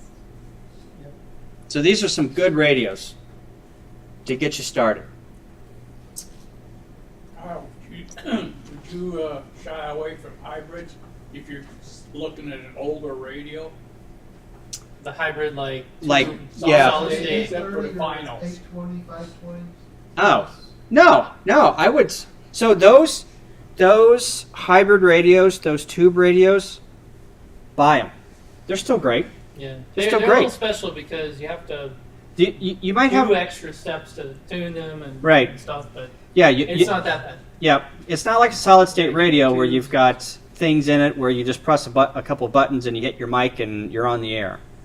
But if you're in for a challenge, they get on the air. They radiate at RF just like a $4,000 radio. There are radio clubs just for antique radios and Yeah. that kind of stuff. Because Arch comes to Winterfest. Vintage. Yeah. The antique radio, whatever there. Yeah. You know, if you're looking for something to set on your desk, plug in the power, key the mic, probably solid state is the way to go. You know, something made in the last 20 years.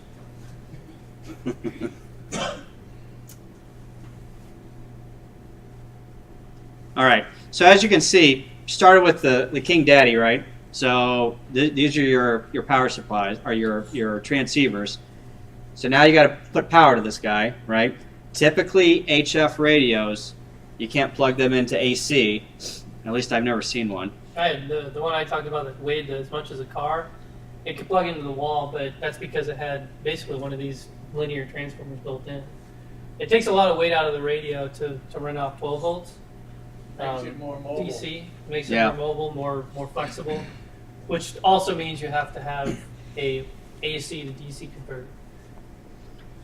So you're going to need a power supply, right? Here's a power supply. It's called a battery, right? That's not going to run you very far in 100 watts, guarantee you that. But you want a power supply. So new, here, switching power supplies. So switching power supplies are lighter. Linear power supplies, like Sterling said, are boat anchors. But if you're going to set it on your counter, what's the point, right?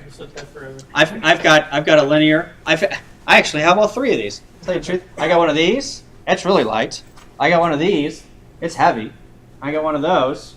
It's light. How many amps do they pull? It all depends. Yep. So you can get one. This one pulls like maybe 20. This one that I've got at home pulls 35 or puts out 35. That one puts out 25, I think. But I mean, Is your AC power supply? Are you better off putting on like a 20 ampere line than a 15 regular outlet? No. yeah. These only will draw, I think, about 9 amps at the. No, not even that. Like maybe Figure it 5 out. amps AC. Figure it out. So if your wife turns on the hair dryer, it's not like. Well, Right. I don't know not about with a that. 100-watt radio, but if you keep your RF on the antenna, it'll be fine. But sometimes the RF will come back in, and you might have a problem with your wife's hair dryer. So Or she might have a problem with you. Keep in mind, it's 12 and a half volts, or 13.8 volts, right? So 13.8 volts going into the radio. See, I'm used to the old 2 days, and you were pulling a lot of amperage. Yeah, no, it's They're not very efficient. Yeah. Solid state radios are pretty mostly efficient. they're efficient. Yeah. They're more efficient. But not less I was reading something in regards to noise, the fans and so forth on these things, depending on the power. Is there one particular power supply that might be better over another in regards to the amount of noise that's being put out on them? I had so my first power supply was a switching power supply from Radio Shack, and it had a noisy fan. And what I ended up doing is just taking it out. It turns out like how much I operate doesn't really load the power supply that bad. But if you get like one of these that are like purpose built for ham radio, essentially, they're not too noisy. And then you also get into the problems with RF noise, especially, or actually pretty much only restricted to switching power supplies, the lighter ones, because linear power supplies, what they do is they take the AC waveform, rectify it, and turn it into DC linearly. But a switching power supply uses a switching circuit, which turns off and on at a very high rate, like maybe 100 kilohertz, and that can spew harmonics all over the place if it's not built right, or if it's a really cheap, like Chinese switching power supply. A wall wart, for example, is a switching power supply, like that you use to charge your phone, and I have a Baofeng charger for one of my VHF radios. That's a switching power supply. Those things put out a ton of noise, and sometimes when you're first getting HF, you might hear a lot of noise. You might have to unplug wall warts, unplug certain things. But Apple iPhone chargers. yeah, phone chargers are really notorious. If you want a good power supply, Astron. Yeah. Astron, Astron. Yeah. It's these. This guy right here It weighs a ton. and that guy right there. They make good power supplies. Yep. Now, one thing unique, well, not unique, it goes without saying, these are all regulated, meaning that no matter what, if you're doing 5 watts or 1,000 watts, well, not 1,000, but 100 watts, they're going to still be 13.8 volts. Yeah. The power of the radio is not going to decrease the amperage of the power supply, regulated. Yeah. Yeah. So all of your radios work on 13.8 volts, right? That's what these things put out. Okay? They might pull, my radio might pull 3 amps, your radio might pull 10 amps at 100 watts, but they all work at 13.8 volts. And they're all regulated, like Cliff said. So if you get a radio, a ham radio, and you get a ham radio amp, you plug it in, it'll work. Now, if you go out and get some goofy power supply, computer power supply, and try and hook that up, I wouldn't plug that into my radio.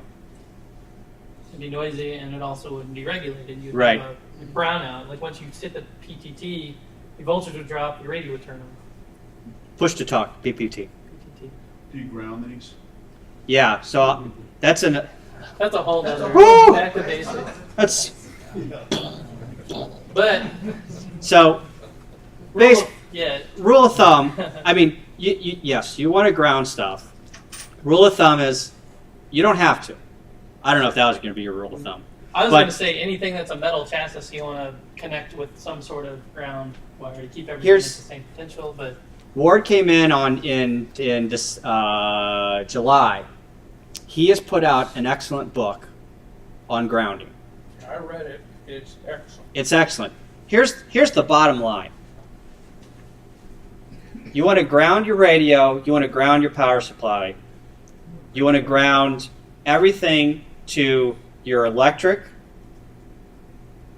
ground rod, and you want to ground everything together, right? So if you've got one ground rod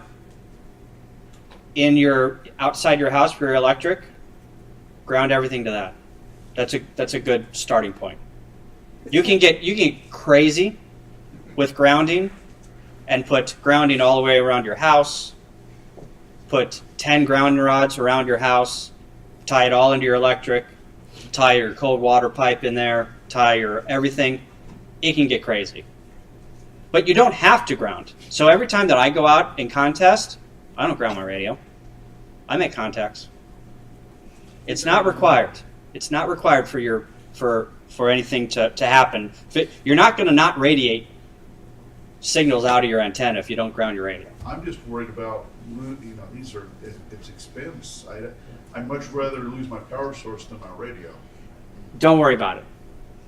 I say that with a very loose tongue. Don't worry about it. I don't have any of my radios grounded in my house. I haven't had one problem. Now, if you have a lightning strike, yeah, you could have a problem. But you know what? If lightning is going to strike, it's going to fry more than your radio. Yeah, you should unplug your radio every time you're not using it. Yeah, that's another good example. And every time that it storms, unplug your radio. Unplug your antenna. Experience with the cable company, until they grounded it, I would end up with a new modem every couple of years. Yeah, lightning and electricity do weird things, right? Yeah, especially consumer electronics. Yeah, so you can ground if you're serious about grounding and you want to be serious about it. Go out and buy Ward's book, Grounding and Bonding, right? I don't know how much it is, $25, $18, $22. I believe it was. It'll teach you everything about bonding and grounding. I'm saying bonding because that's how we do our data rooms here. Grounding till you're blue in the face. It might put you to sleep, but you don't have to ground your radio for it to work.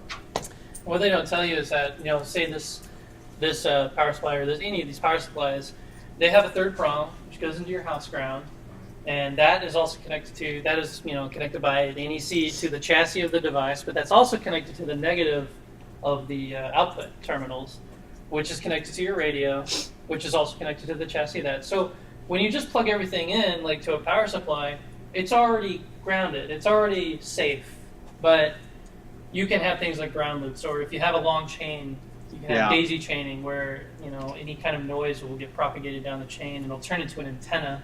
So that's why you have to think about grounding everything to one point and keeping everything. It starts sort of like, don't take a bunch of power strips and daisy chain them down because you're losing a lot of efficiency. All of your stuff in a perfect world wants one potential. In the electrical world, one potential, everything. So we'll just leave it at that. Yeah. We could spend I could be here for weeks on grounding and what I hate and what I love about it. All right, coax. So you got to get your signal out to your antenna from your radio, right? Another rule of thumb: best to buy the best coax you can afford. That's your rule. If you have $4,000 to spend on coax, you're going to get good coax. If you got $4, you're going to get bad coax. But that's the best you can afford, right? What a word. So RG8X, that's a good starting point. It's this. It's really thin, light, cheap, does great on HF. It's awesome on HF. You really don't even have to worry about coax loss. Because On HF. Look at this. Yeah. 10 megahertz with RG174. That's the thickness of, this wire. It's super thin. It's like the kind you use to jumper. It's like your iPhone charger. An iPhone charger, yeah. That has 3.3 dB of loss per 100 feet at 10 megahertz, and that's probably about double that for 30 megahertz. That's a lot, but it's not anything compared to other losses and everything. But you jump up to RG58, which is probably the most ubiquitous coax. It's about the same thickness, a little bit thinner than this, but way cheaper. It's like negligible, and then a little bit better for RG8. And there's diminishing returns, so never worry about coax attenuation on HF. Yeah. Unless you're, a crazy superstation operator. But How come you don't have RG8? Well, RG8X is, I think, the next generation of. Oh no, RG8 is like the thicker. It's Oh, is kind of that- like I thought there was- 213 basically. Yeah. Same diameter. So RG6 and RG213, actually, that should be RG8. Yeah, you're right. Yeah, RG6 is 54 or 74 75 ohms. ohms. 75 ohm, yeah. Sorry, So it's just typo. That should be. Yeah, sorry. But it's about the same dB. Yep. loss. And then LMR 400, that's some of the best stuff, but that can be like a couple dollars a foot sometimes, Yeah. And you only might get half a dB better. With Yeah. That 2 times more expensive coax, but a half a dB is not 2 times better. It's actually 1/4 of the 25% better or something like that. And then Or less also, than that.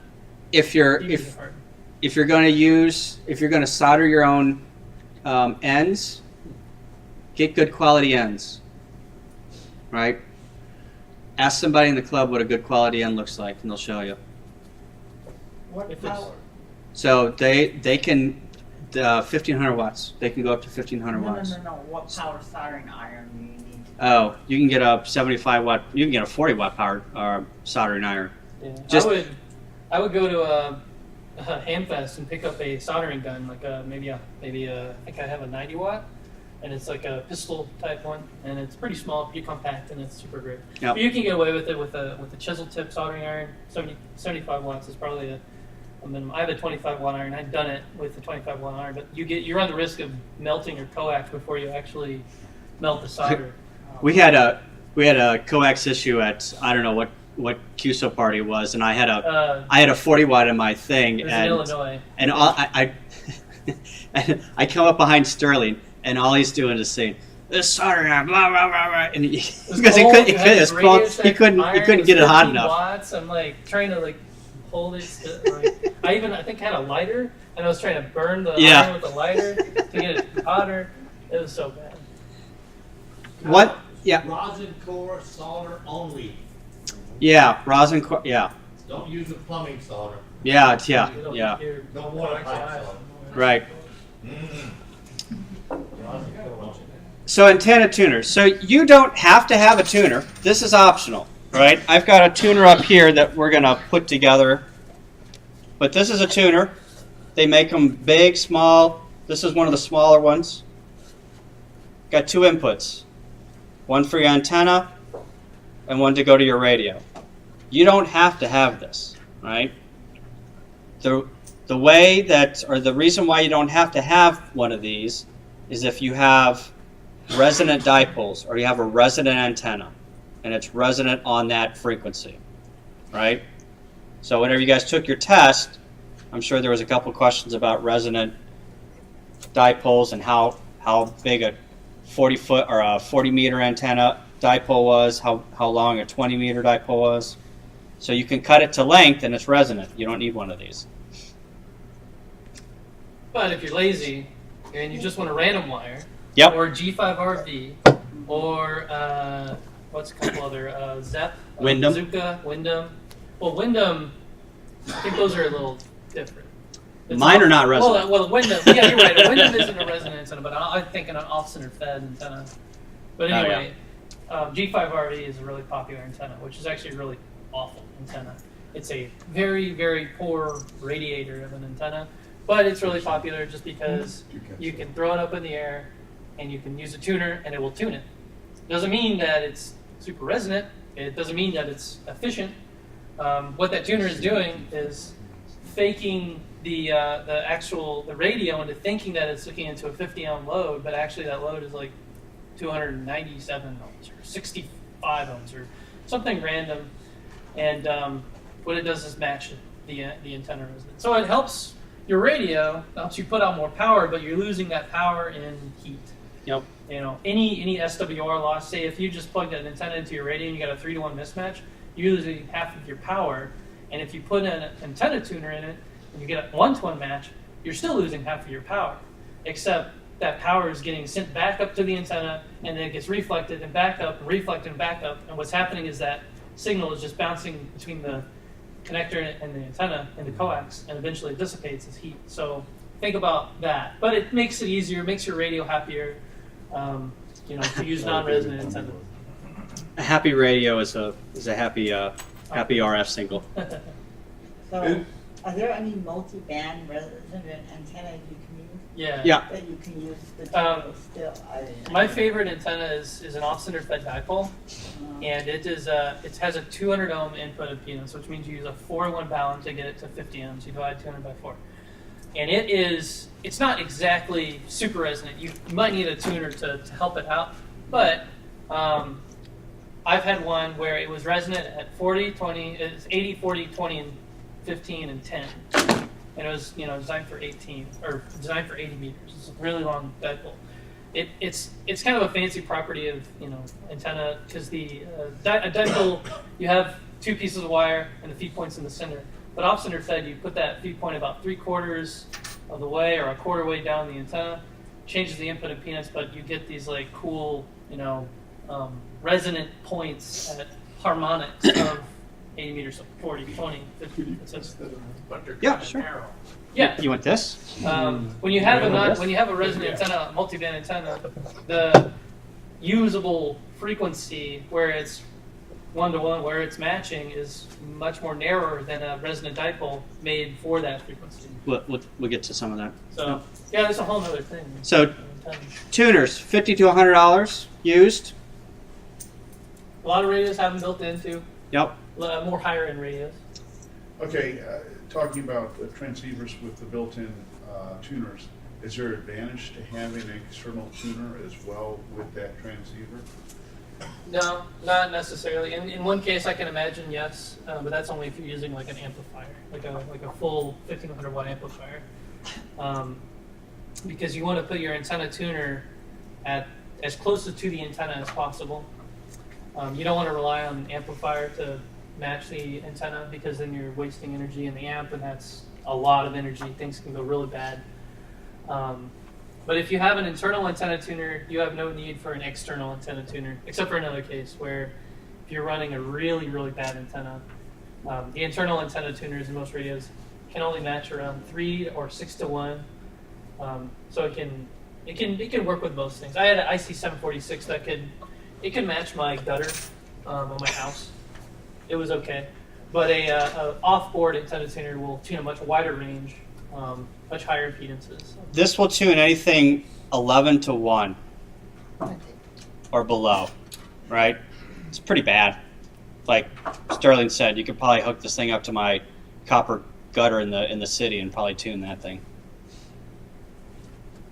There's a really interesting, I'll go on an off tangent. On the amateur radio subreddit, on reddit.com, there's this contest that was started to try to make contacts on 10 meters using bed springs. Just bed springs from a mattress. And these guys, this one guy in the US and California and another guy in New Zealand yeah. did it. And they used I think they used an external antenna actually no, it was resonant, because a 10 meter dipole is pretty short. And you have a lot of metal in bed spring, and they worked it. It was obnoxious and silly looking, but it's kind of painful. There's a YouTube channel of a guy who loads up random things like bridges and flagpoles and like cell phone towers with the most random That's stuff. great. A friend of mine loaded up a aluminum Christmas tree on 20 meters. Yeah. You could load up anything. Except the arch, they won't let you do that. No, they won't. All right. So your first basic antenna, depending on if you got some trees, you got some places to put it, a dipole. It's the simplest antenna. You can make one, you can buy one. They're really easy to make. So there's a dipole or a 1-to-1 balun going around. I put some ends with some bullet connectors, and I've got got my basement with my tape measure, and these are 15 meter ends. They're resonant on 15 meters, and they've got a little bullet here that I connect into that bullet connector on the dipole, I connect it to the S spring that's connected to that dipole, and then I fan it out, and then I've got what's called a dog bone, an insulator. The great thing about making a dipole is you make it a little bit longer, and see how I have this stuff coiled back on itself? You can coil this back on itself, and it'll become part of the antenna, and that's how you shorten it without cutting the wire. Now, if you make it longer, you got to solder a longer piece on it. So if you're going to make a dipole antenna, make it a little bit longer, right? Whenever you're making an antenna like on 80 meters, it's going to be really long, right? Because that wavelength is really long, right? So don't leave just like 6 inches on 80 meters. Leave like 3 foot, right? Coil it back on itself, right? You can adjust that antenna back and forth. You can put an SWR meter on it to see what it's resonant on, and then lower it or make it longer to make it more resonant on the lower band. Pull it up to make it resonant higher. So that's how you adjust a dipole. Where'd you get the bullets? Hobby King. These are 4 millimeter bullets. They're used for connecting LiPo batteries to RC cars and quadcopters, that sort of stuff. Yep, 4 millimeter. And Hobby what again? Hobby King. King. Yep, hobbyking.com. Make sure you go to the America site. It takes forever to ship anything from Europe. So, if you got trees that are 20 foot tall and 30 foot apart, install a dipole. Here's the whole different things. A sloper. So there's your feed points, your coax, sloper, inverted V or a V, a horizontal dipole, an inverted V. It's endless, right? You can put a flagpole up, put an inverted V across it, right? You could put a sloper off the side of your house, up on the roof, bring it down. So are your configurations symmetric? Yeah. So a dipole is symmetric. A Windom is not symmetric. Or an off-center fed. Or an off-center fed. Do you have some favorite configurations that you suggest that we set for asymmetric? And just so could you put them up? Generally, with this information? for an asymmetric like an off-center fed or a Windom is special because it actually uses the vertical, like a section of the coax as the radiator, as a vertical radiator, and then another, a top section to. Is that a Carolina Windom? Yeah. Carolina Windom. Yeah. And you can tell because they'll have they'll have a balun up here and then a choke somewhere in here, and then you connect your coax to the choke, and you also have coax between the two. That coax is actually a vertical radiator, and so with those, you want to try to get that vertical piece as high as possible and the tops as flat as possible. With off-center fed, same kind of thing, but you don't have to worry about the vertical part. The orientation of the dipole will affect a lot of things. The radiation pattern, the impedance, but it's really experimenting on what you have. Like, right. I had a lot of trees, so I threw dipoles up going north to south, south to north to south, east to west, so I could shoot my radiation in directions I wanted it to go. I also experimented with like L's and 7s and inverted L's and that sort of thing. And there isn't really any one thing at all. It all varies. The great thing about ham radio is once you get your ticket, it's your license to experiment and learn, right? So throw up a antenna that looks like an S. See what it does. Yeah. Does it make any difference if you're transmitting with one shape antenna? No. And someone else No. on the other, or will it help if you're both using the same configuration? Oh, so no, not for years ago HF. on a beam antenna, you could run horizontal or vertical. Mm-hmm. Yeah. And if you weren't receiving from that person the same way, polarities are different, right? Yeah, on VHF that's really important. If you don't have the same polarity as the person, you theoretically will have a zero, you won't hear them. You won't hear him. You have like an infinite dB loss. Or normally you can kind of hear him if he's close enough. So you want to match polarity on VHF. But on HF, when the signal gets into the ionosphere, it does a lot of things. It rotates, it wiggles, it turns ecliptic, it changes a whole bunch. And so that's why you hear fading. If you listen to a signal for a long enough time, and they go in and out, and in and out, and in and out, that's QSB or fading. That's because partially due to the polarization of the signal rotating as it's getting to your antenna. So there is really no difference in the perspective of a signal of the configuration. It doesn't matter who, on both ends, whatever they are. It doesn't matter if they're both horizontally. It's all going to mix up in the ionosphere. We got to go. So Wyndham antenna, end-fed antenna, random wire antenna, just different types of antennas, right? Right. So now we're going to put it all together, right? So let's start at the antenna. You got your dipole antenna. Over here on your right-hand side, you've got coax coming into your antenna tuner, which then has coax coming in the transceiver. And you have to power that with your 12-volt power into your transceiver and your antenna tuner, and then talk about your ground. So you're grounding your antenna tuner, your receiver to a ground bar, and then that goes to either earth ground or electrical ground. So yeah, and you're forgetting another connection here too. Oh yeah, forgot a connection. Yeah. Yep. So that's basically how things go together, right? Go ahead. What about lightning protection? I've seen lightning suppressors or whatever. So here's my 2 cents on lightning suppression. If you don't have it set up exactly right, it ain't going to do you any good. And my 2 cents are the best protection is an air gap. So every time you're not using the radio, unplug that. And the lightning will find some better place, some other thing to go destroy it. And if you do have a direct hit on your dipole antenna, goodbye, coax. You might save your antenna tuner, your transceiver, especially if you throw that antenna coax outside or connect it to a like a ground bar or something, ground bus or something. That's the best thing you can do. But you can get lightning protection, especially for near hits, near misses. If you all of a sudden a storm pops up, you can be protected by polyphasers. There's a brand of lightning protectors, only if it's a near field hit. But like you said, a good example is, so I work here at the hospital, and I do network infrastructure. We've got a data room right over here that's got a $100,000 switch. It's grounded and bonded to electrical ground, steel ground.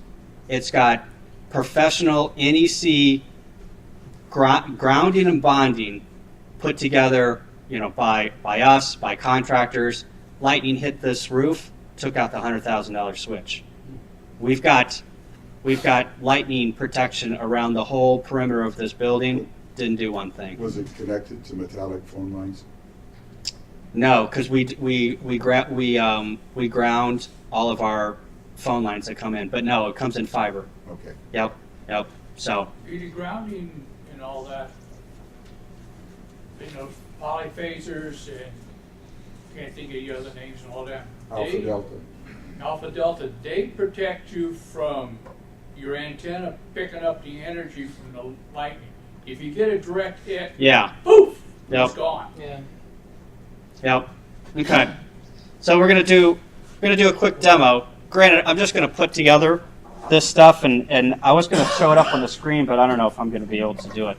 But anyway, so this is my radio, right? So this is a KX3, and don't start off with this radio. This is a bad radio to start off with, right? This is a 15-watt radio, and so then I've got a BNC connector, which is just a type of connector, and then I've got a doohickey, I don't know what it's called, a right angle connector that goes into an SO2 39, thank you, right? It's an adapter, right? Sterling, I need your help. So from here, if I'm here, pull this out and put this dummy on. So this is this is a dummy load. It's not Sterling. It's not a dummy load Sterling. This is a dummy load, right? This is a great thing to have in your shack, in your arsenal, because this presents a 50 ohm load to your radio if you want to test it, right? You can't transmit on this for minutes on end. You can do short transmitting, but this is a great thing to have in your arsenal, right? So I'm basically going to take my transceiver, and then I'm going to take my antenna tuner, and I'm going to connect these two together by a little jumper, right? So I got this into here. I've got too many things in my hand.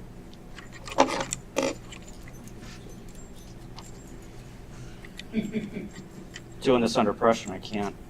Why is this going on? You need help? There he goes. Okay. So I got this to that, right? I got this into the TX port. Into that. To the goes in. Yep. This is the goes into. Wow. So this is what a lid does. It's off by 3 or 4 threads. You would break your radio if you did that. And I actually had the privilege of destroying a $2,000 radio because I didn't put the connector on correctly.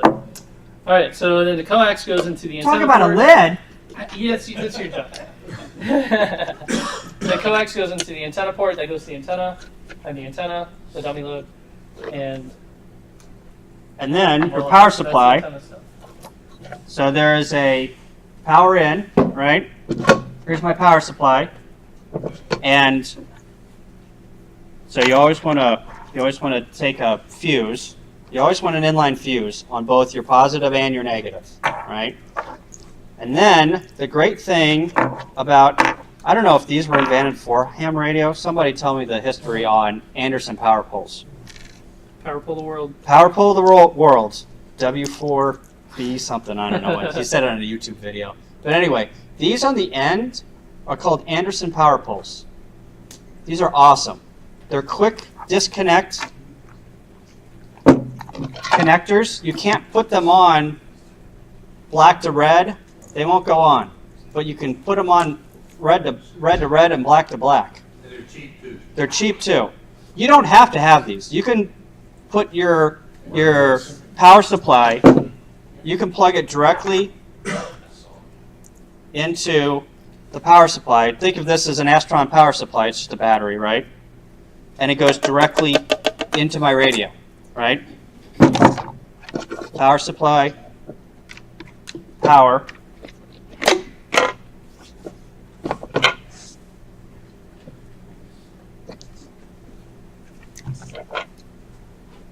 It's on. Yeah. Can you? Yeah, can you see the upper right there? So it's on. It's on 40 meters right now.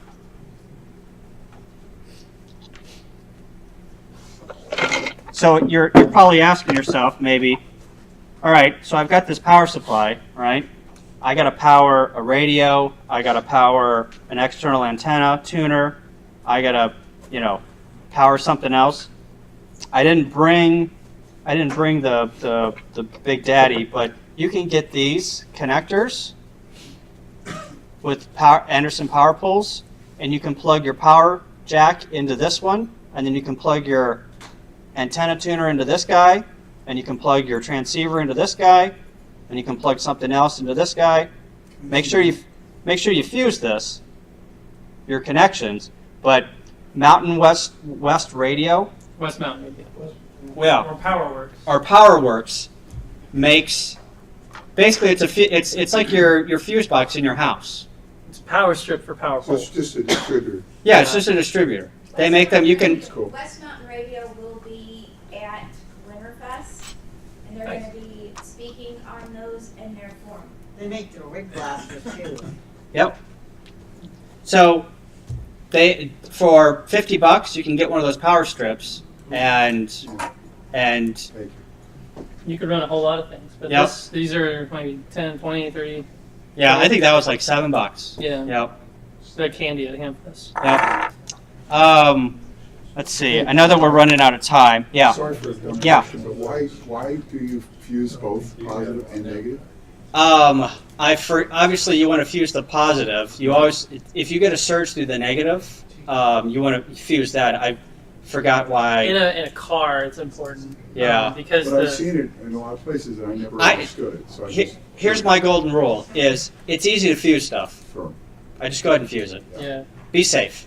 In a car, the chassis is negative, but that can come loose, like with older cars or something, the battery connection. And if you jam your power lead into the door, and the positive happens to be on the chassis of the car, then the negative will. Yeah, that's a good explode. point. That's a good point. Yeah. I think that's where it comes from. But Yeah, it's, that's actually a very good point. yeah. Yep.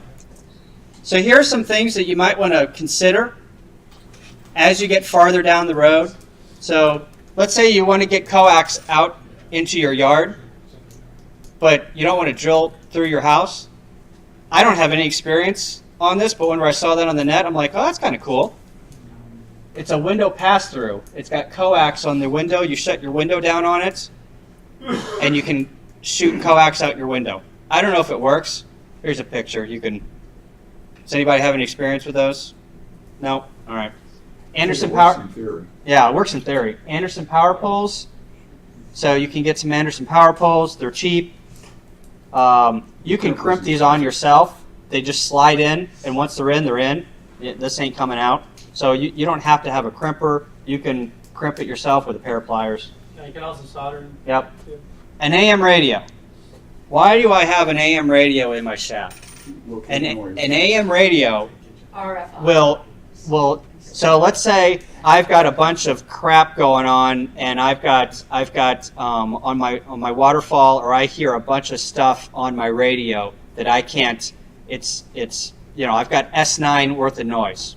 So that's your power meter, or your meter says that you've got 9 decibels of 9 decibels of noise. Well, you might have something going on in your house, like a wall wart, or some type of power supply that's giving off RF, that's blocking your signal. Obviously, you want zero noise, so you can hear everyone, right? In the city, I've got S9 with a noise. I can turn my whole house off, but my neighbor right next to me has got a plasma television. So, an AM radio, what you do is you turn it on, you turn it to a place in the band that doesn't have a station, and you walk around with it, and you get it right next to, and it'll.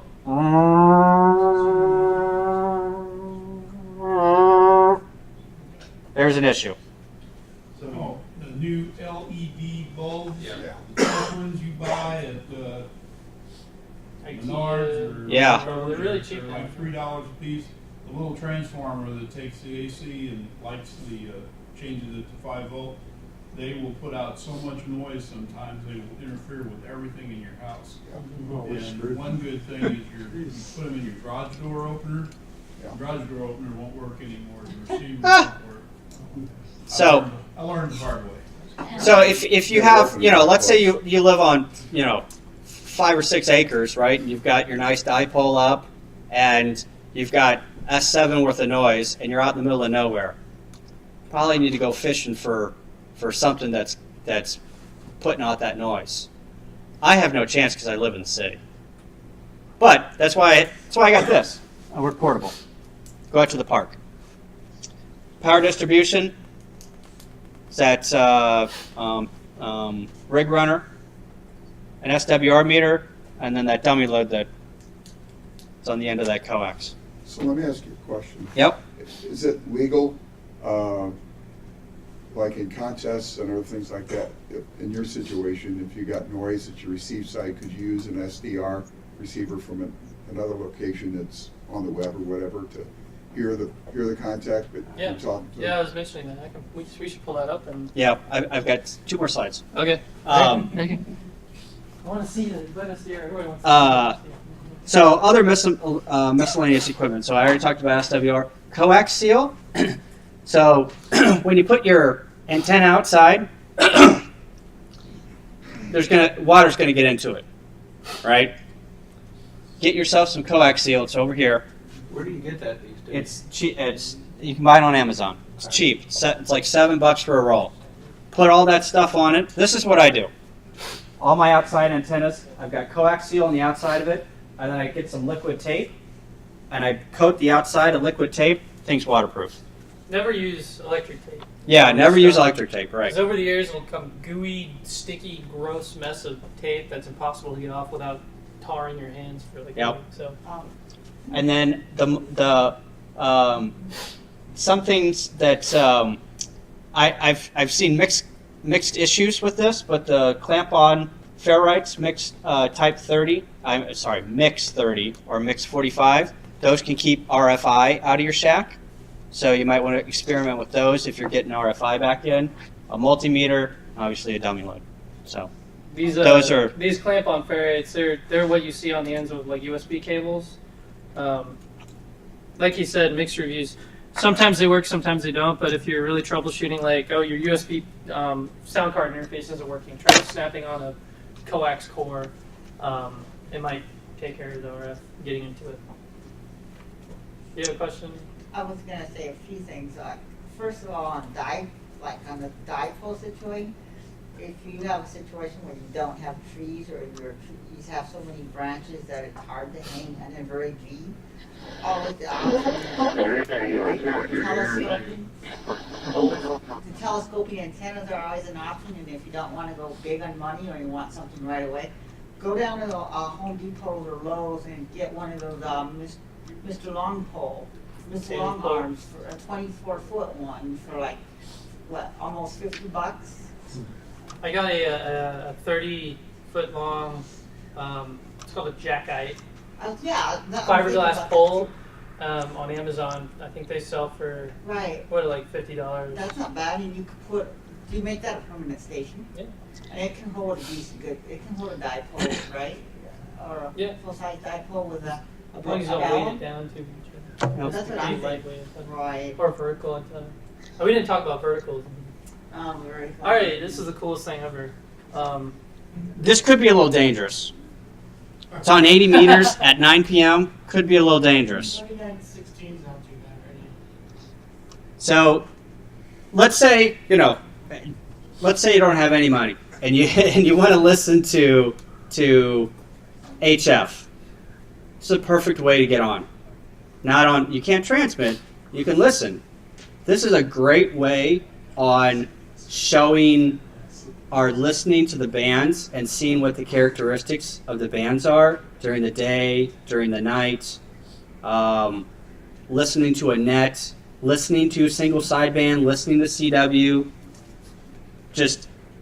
I will literally put this on and listen to a net early in the morning on a Saturday morning. I'll listen to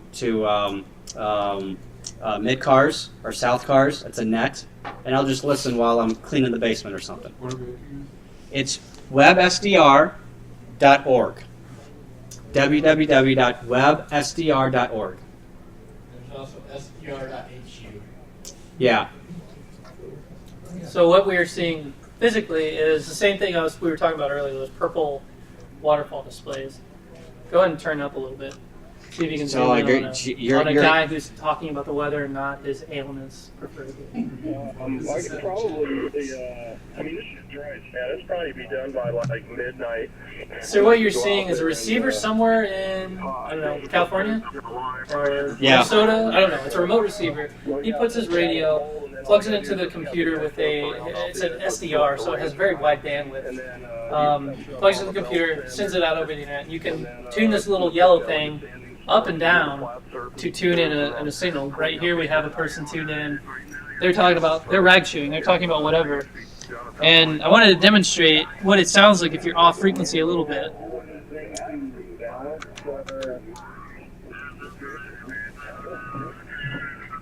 Yeah, it sounds like Aliens or the probe in Star Wars. Yeah, you're right. When they're on Hoth. Yeah. And then you start tuning in a little bit closer.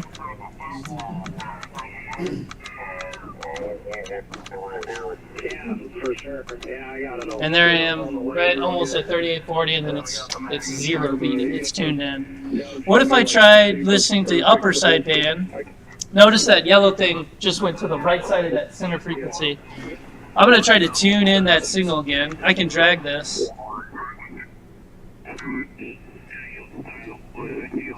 But it's impossible to hear.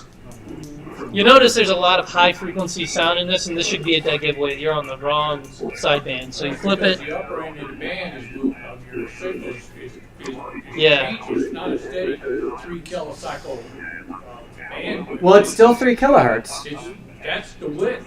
Yeah. That you're allowed to use. Right.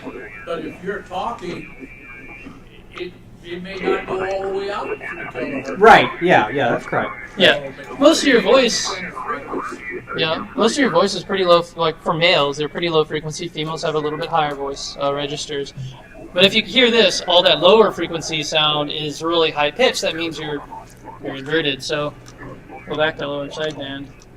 Then you have to retune it up 3 kilohertz. And it's back. So that's a single sideband contact. You can scroll down, look at 40 meters CW. There's a station. You can zoom in. You can narrow this. Yeah, you can hit CW and it automatically narrows the spectrum. It's really faint. Here's the CW. You can see them, can't you? It's very, very cool how you can actually see the signal better. You can hear it than you can hear it. You can zoom back out. I can see what's going on up here. No. Here's some. What is this? Significant number of years ago. Let's go a little wider.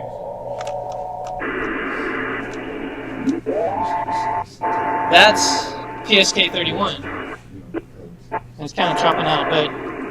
So basically, if you don't have I mean, you could go home tonight and listen to HF on your computer. You don't have to have a radio. You know. Yeah, and you can actually on remote ham radio or remote hams, you can actually transmit too. If you have some of these places that I have a subscription service, I think for the better one for remote ham radio, I think it's like $90 a year or something. Pretty good price when you consider you're not buying a radio, you're buying somebody else's radio that you can rent out essentially. Releasing time on a radio. Exactly. Yeah. And these guys will have huge stations like with mega, tall antennas, Yagis on 40 meters, that sort of stuff. A lot of contesters use them, but also a lot of casual operators will just tune them up because you can't operate out of your apartment and you don't want to go outside because it's too cold. Well, just hop on a remote hams or remote ham radio. Remote hams, a lot of them are free, so you can, if you have like a membership with a certain club or you have a friend, they can post their radio up on the internet with some rig control software, and you yourself remotely anywhere in the world can control it. So if you're collecting contacts and your limitations your receive side, but they can hear you call them, but you can't understand them coming back. Mm-hmm. Is it legal to use something like that? Yeah, it's legal like in general operating. You can certainly do that. But in contesting, the limit is you must use the antenna that you're transmitting. Or let's say you're going for an award, like Work All Counties award. How does it work with DX? I don't know. Like if you're really trying to, I think with receive, I don't know. It's a good question. I think you would want to mark it as remote where you remote received it, because radio is typically point to point. Not point to point, reciprocal, which means you can if you send it, if you can hear them, you can work them, but sometimes your antenna might be really poor at sending, might be detuned, or you have a lot of local noise. You can't hear them, but you can hear them on another receiver. Or if someone's jamming you. Yeah. But the fact is that other receiver could also transmit to him. He could also hear you from that remote if it was a transmitter. Mm-hmm. So I think the credit would go to the receiver side. Don't quote me on that. Yeah. One more thing that I did mention that I just remembered. So whenever you buy that used radio, it's probably not going to come with a manual, right? So get on Google, and there's manuals online that were stuff that was made probably in the 20s, right? So get online, read the manual, figure out, there's different things that we didn't get into on microphone gain, ACL, wattage out, yeah, RF gain. So there's a whole myriad, and I'm not saying that it's all bad stuff, but read the manual. Watch some YouTube videos on somebody transmitting on your radio, right? Bring over an Elmer. Bring over somebody that has some more experience, or bring it to a club and get a dummy watt and see if they can transmit or not transmit, but get it to transmit and get it to the point where it's usable. Some of these radios are a little confusing, but that does not mean that you can't master them. It's not like a FM where you just click the channel, the frequency, and you key up and you're on the radio. Some of them have a little bit more finessing to do, but that's the great thing about ham radio. You can sit and fiddle with it, and you get to know your radio, and that's how you figure out, this radio does great things on 80 meters because I can do this with this antenna setup, but this one's not really good on 20 because of this antenna, and it's the way that I, whatever. Different radios have different characteristics on different bands with different dipole or different antennas. So it's all about experimenting. And then there's band conditions. Then there's band conditions. We're not going to talk about that. Yeah, just get on the air. Call CQ. There's this whole back section in the slides about like what each band's characteristics are, but it was like I guess too low of a detail for the presentation. Yeah. So the name of the game is get your license, get your privileges, get your general, get your extra, get on the air, right? No one is granted that guy calling me a lid, but everyone is great. Like my first contact that I made, it was some guy out in California. I was running 5 watts. I had this radio, and I forgot what his call sign was, but he was you're my first contact, and he was the nicest person. Oh, what kind of radio? Help me through what's your name? Where are you transmitting from? How much wattage are you doing? Was great. I have contacted many people in contests, and they say, you're my first contact ever, because I'm calling CQ anybody, anywhere. They call the first contact. I take 45 seconds out of my contesting and tell them, good job, thank you, where are you calling from, because that's a big deal. Everyone has got their first contact, right? Then it gets old. Never gets old. So, yeah, it never gets old. It never gets old. And another thing is to operate with the club, field days and winter field day and special operating events. I remember Cliff will tell you about the time I went to W0 ECUP. We celebrated the 100th anniversary or the 80th anniversary of the Madrid earthquake in Bridgeton. One of those anniversaries. I forget which one it was. And I just drove down and said, "Hi, can I like see what's going on?" And they put me behind a radio, and I started operating stations with the Elmer next to me and all that. So, and then field day, like everybody learns, about ham radio at field day. You get set down behind a radio, and you're in the hot seat, and that really tells you like, oh no, you got to really get everything right. But actually, all those operators who are hearing you struggle are helping you, and they will help you, and they will always be friendly unless they're Tom. First of all, you guys did a heck of a job. Thanks. I'd sure like to hear it again. One thing I wish you'd reinforce before you go. Show the slide of the other transceivers. I think you had a gentleman ask about some of the hybrids with the drive and the finals. Those radios you can still buy for $200-300 these days. And I think I can guarantee that if you put one of those on your desk for $200 or $300, you're going to hear it every bit as well as any other radio. Oh yeah, right. Yes. The stability will be as good. The selectivity might not be quite as good, but the simplicity, it'll be just as good. It'll work just as much as any of these radios out there on the air for $200 or $300. Never get yourself too deep into the details of selectivity and sensitivity and rejectivity and all of that silly stuff, because they're all the same. It's all a noisy, ugly band, and all of those things don't matter because there's all this RFI. They're almost identical from radio to radio, as you know, as the RF goes. You can do an A/B comparison and hear like a KX0 will sound a little bit better than a 718 when you have this really strong station just off the passband and you're trying to listen to a weak station, but 9 times out of 10, that's not what you're trying to do. If you're trying to work in a really rare RDX, sure, but that's like the progression of ham radio. You will grow into that as you become more experienced. One other thing, I would suggest the guy that called you up there with some of that. Yeah.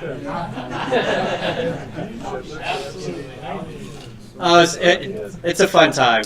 I've had so much fun with ham radio and HF. So I was a technician for a long time, and then I got a little bored with it, and then I got my general and got into HF. Unbelievable. It just renewed my See you guys. Thank you. my hobby, the sense of adventure and contacting people. HF is awesome. So we got what time is it? We've got 9:25. We're done. So if you got any more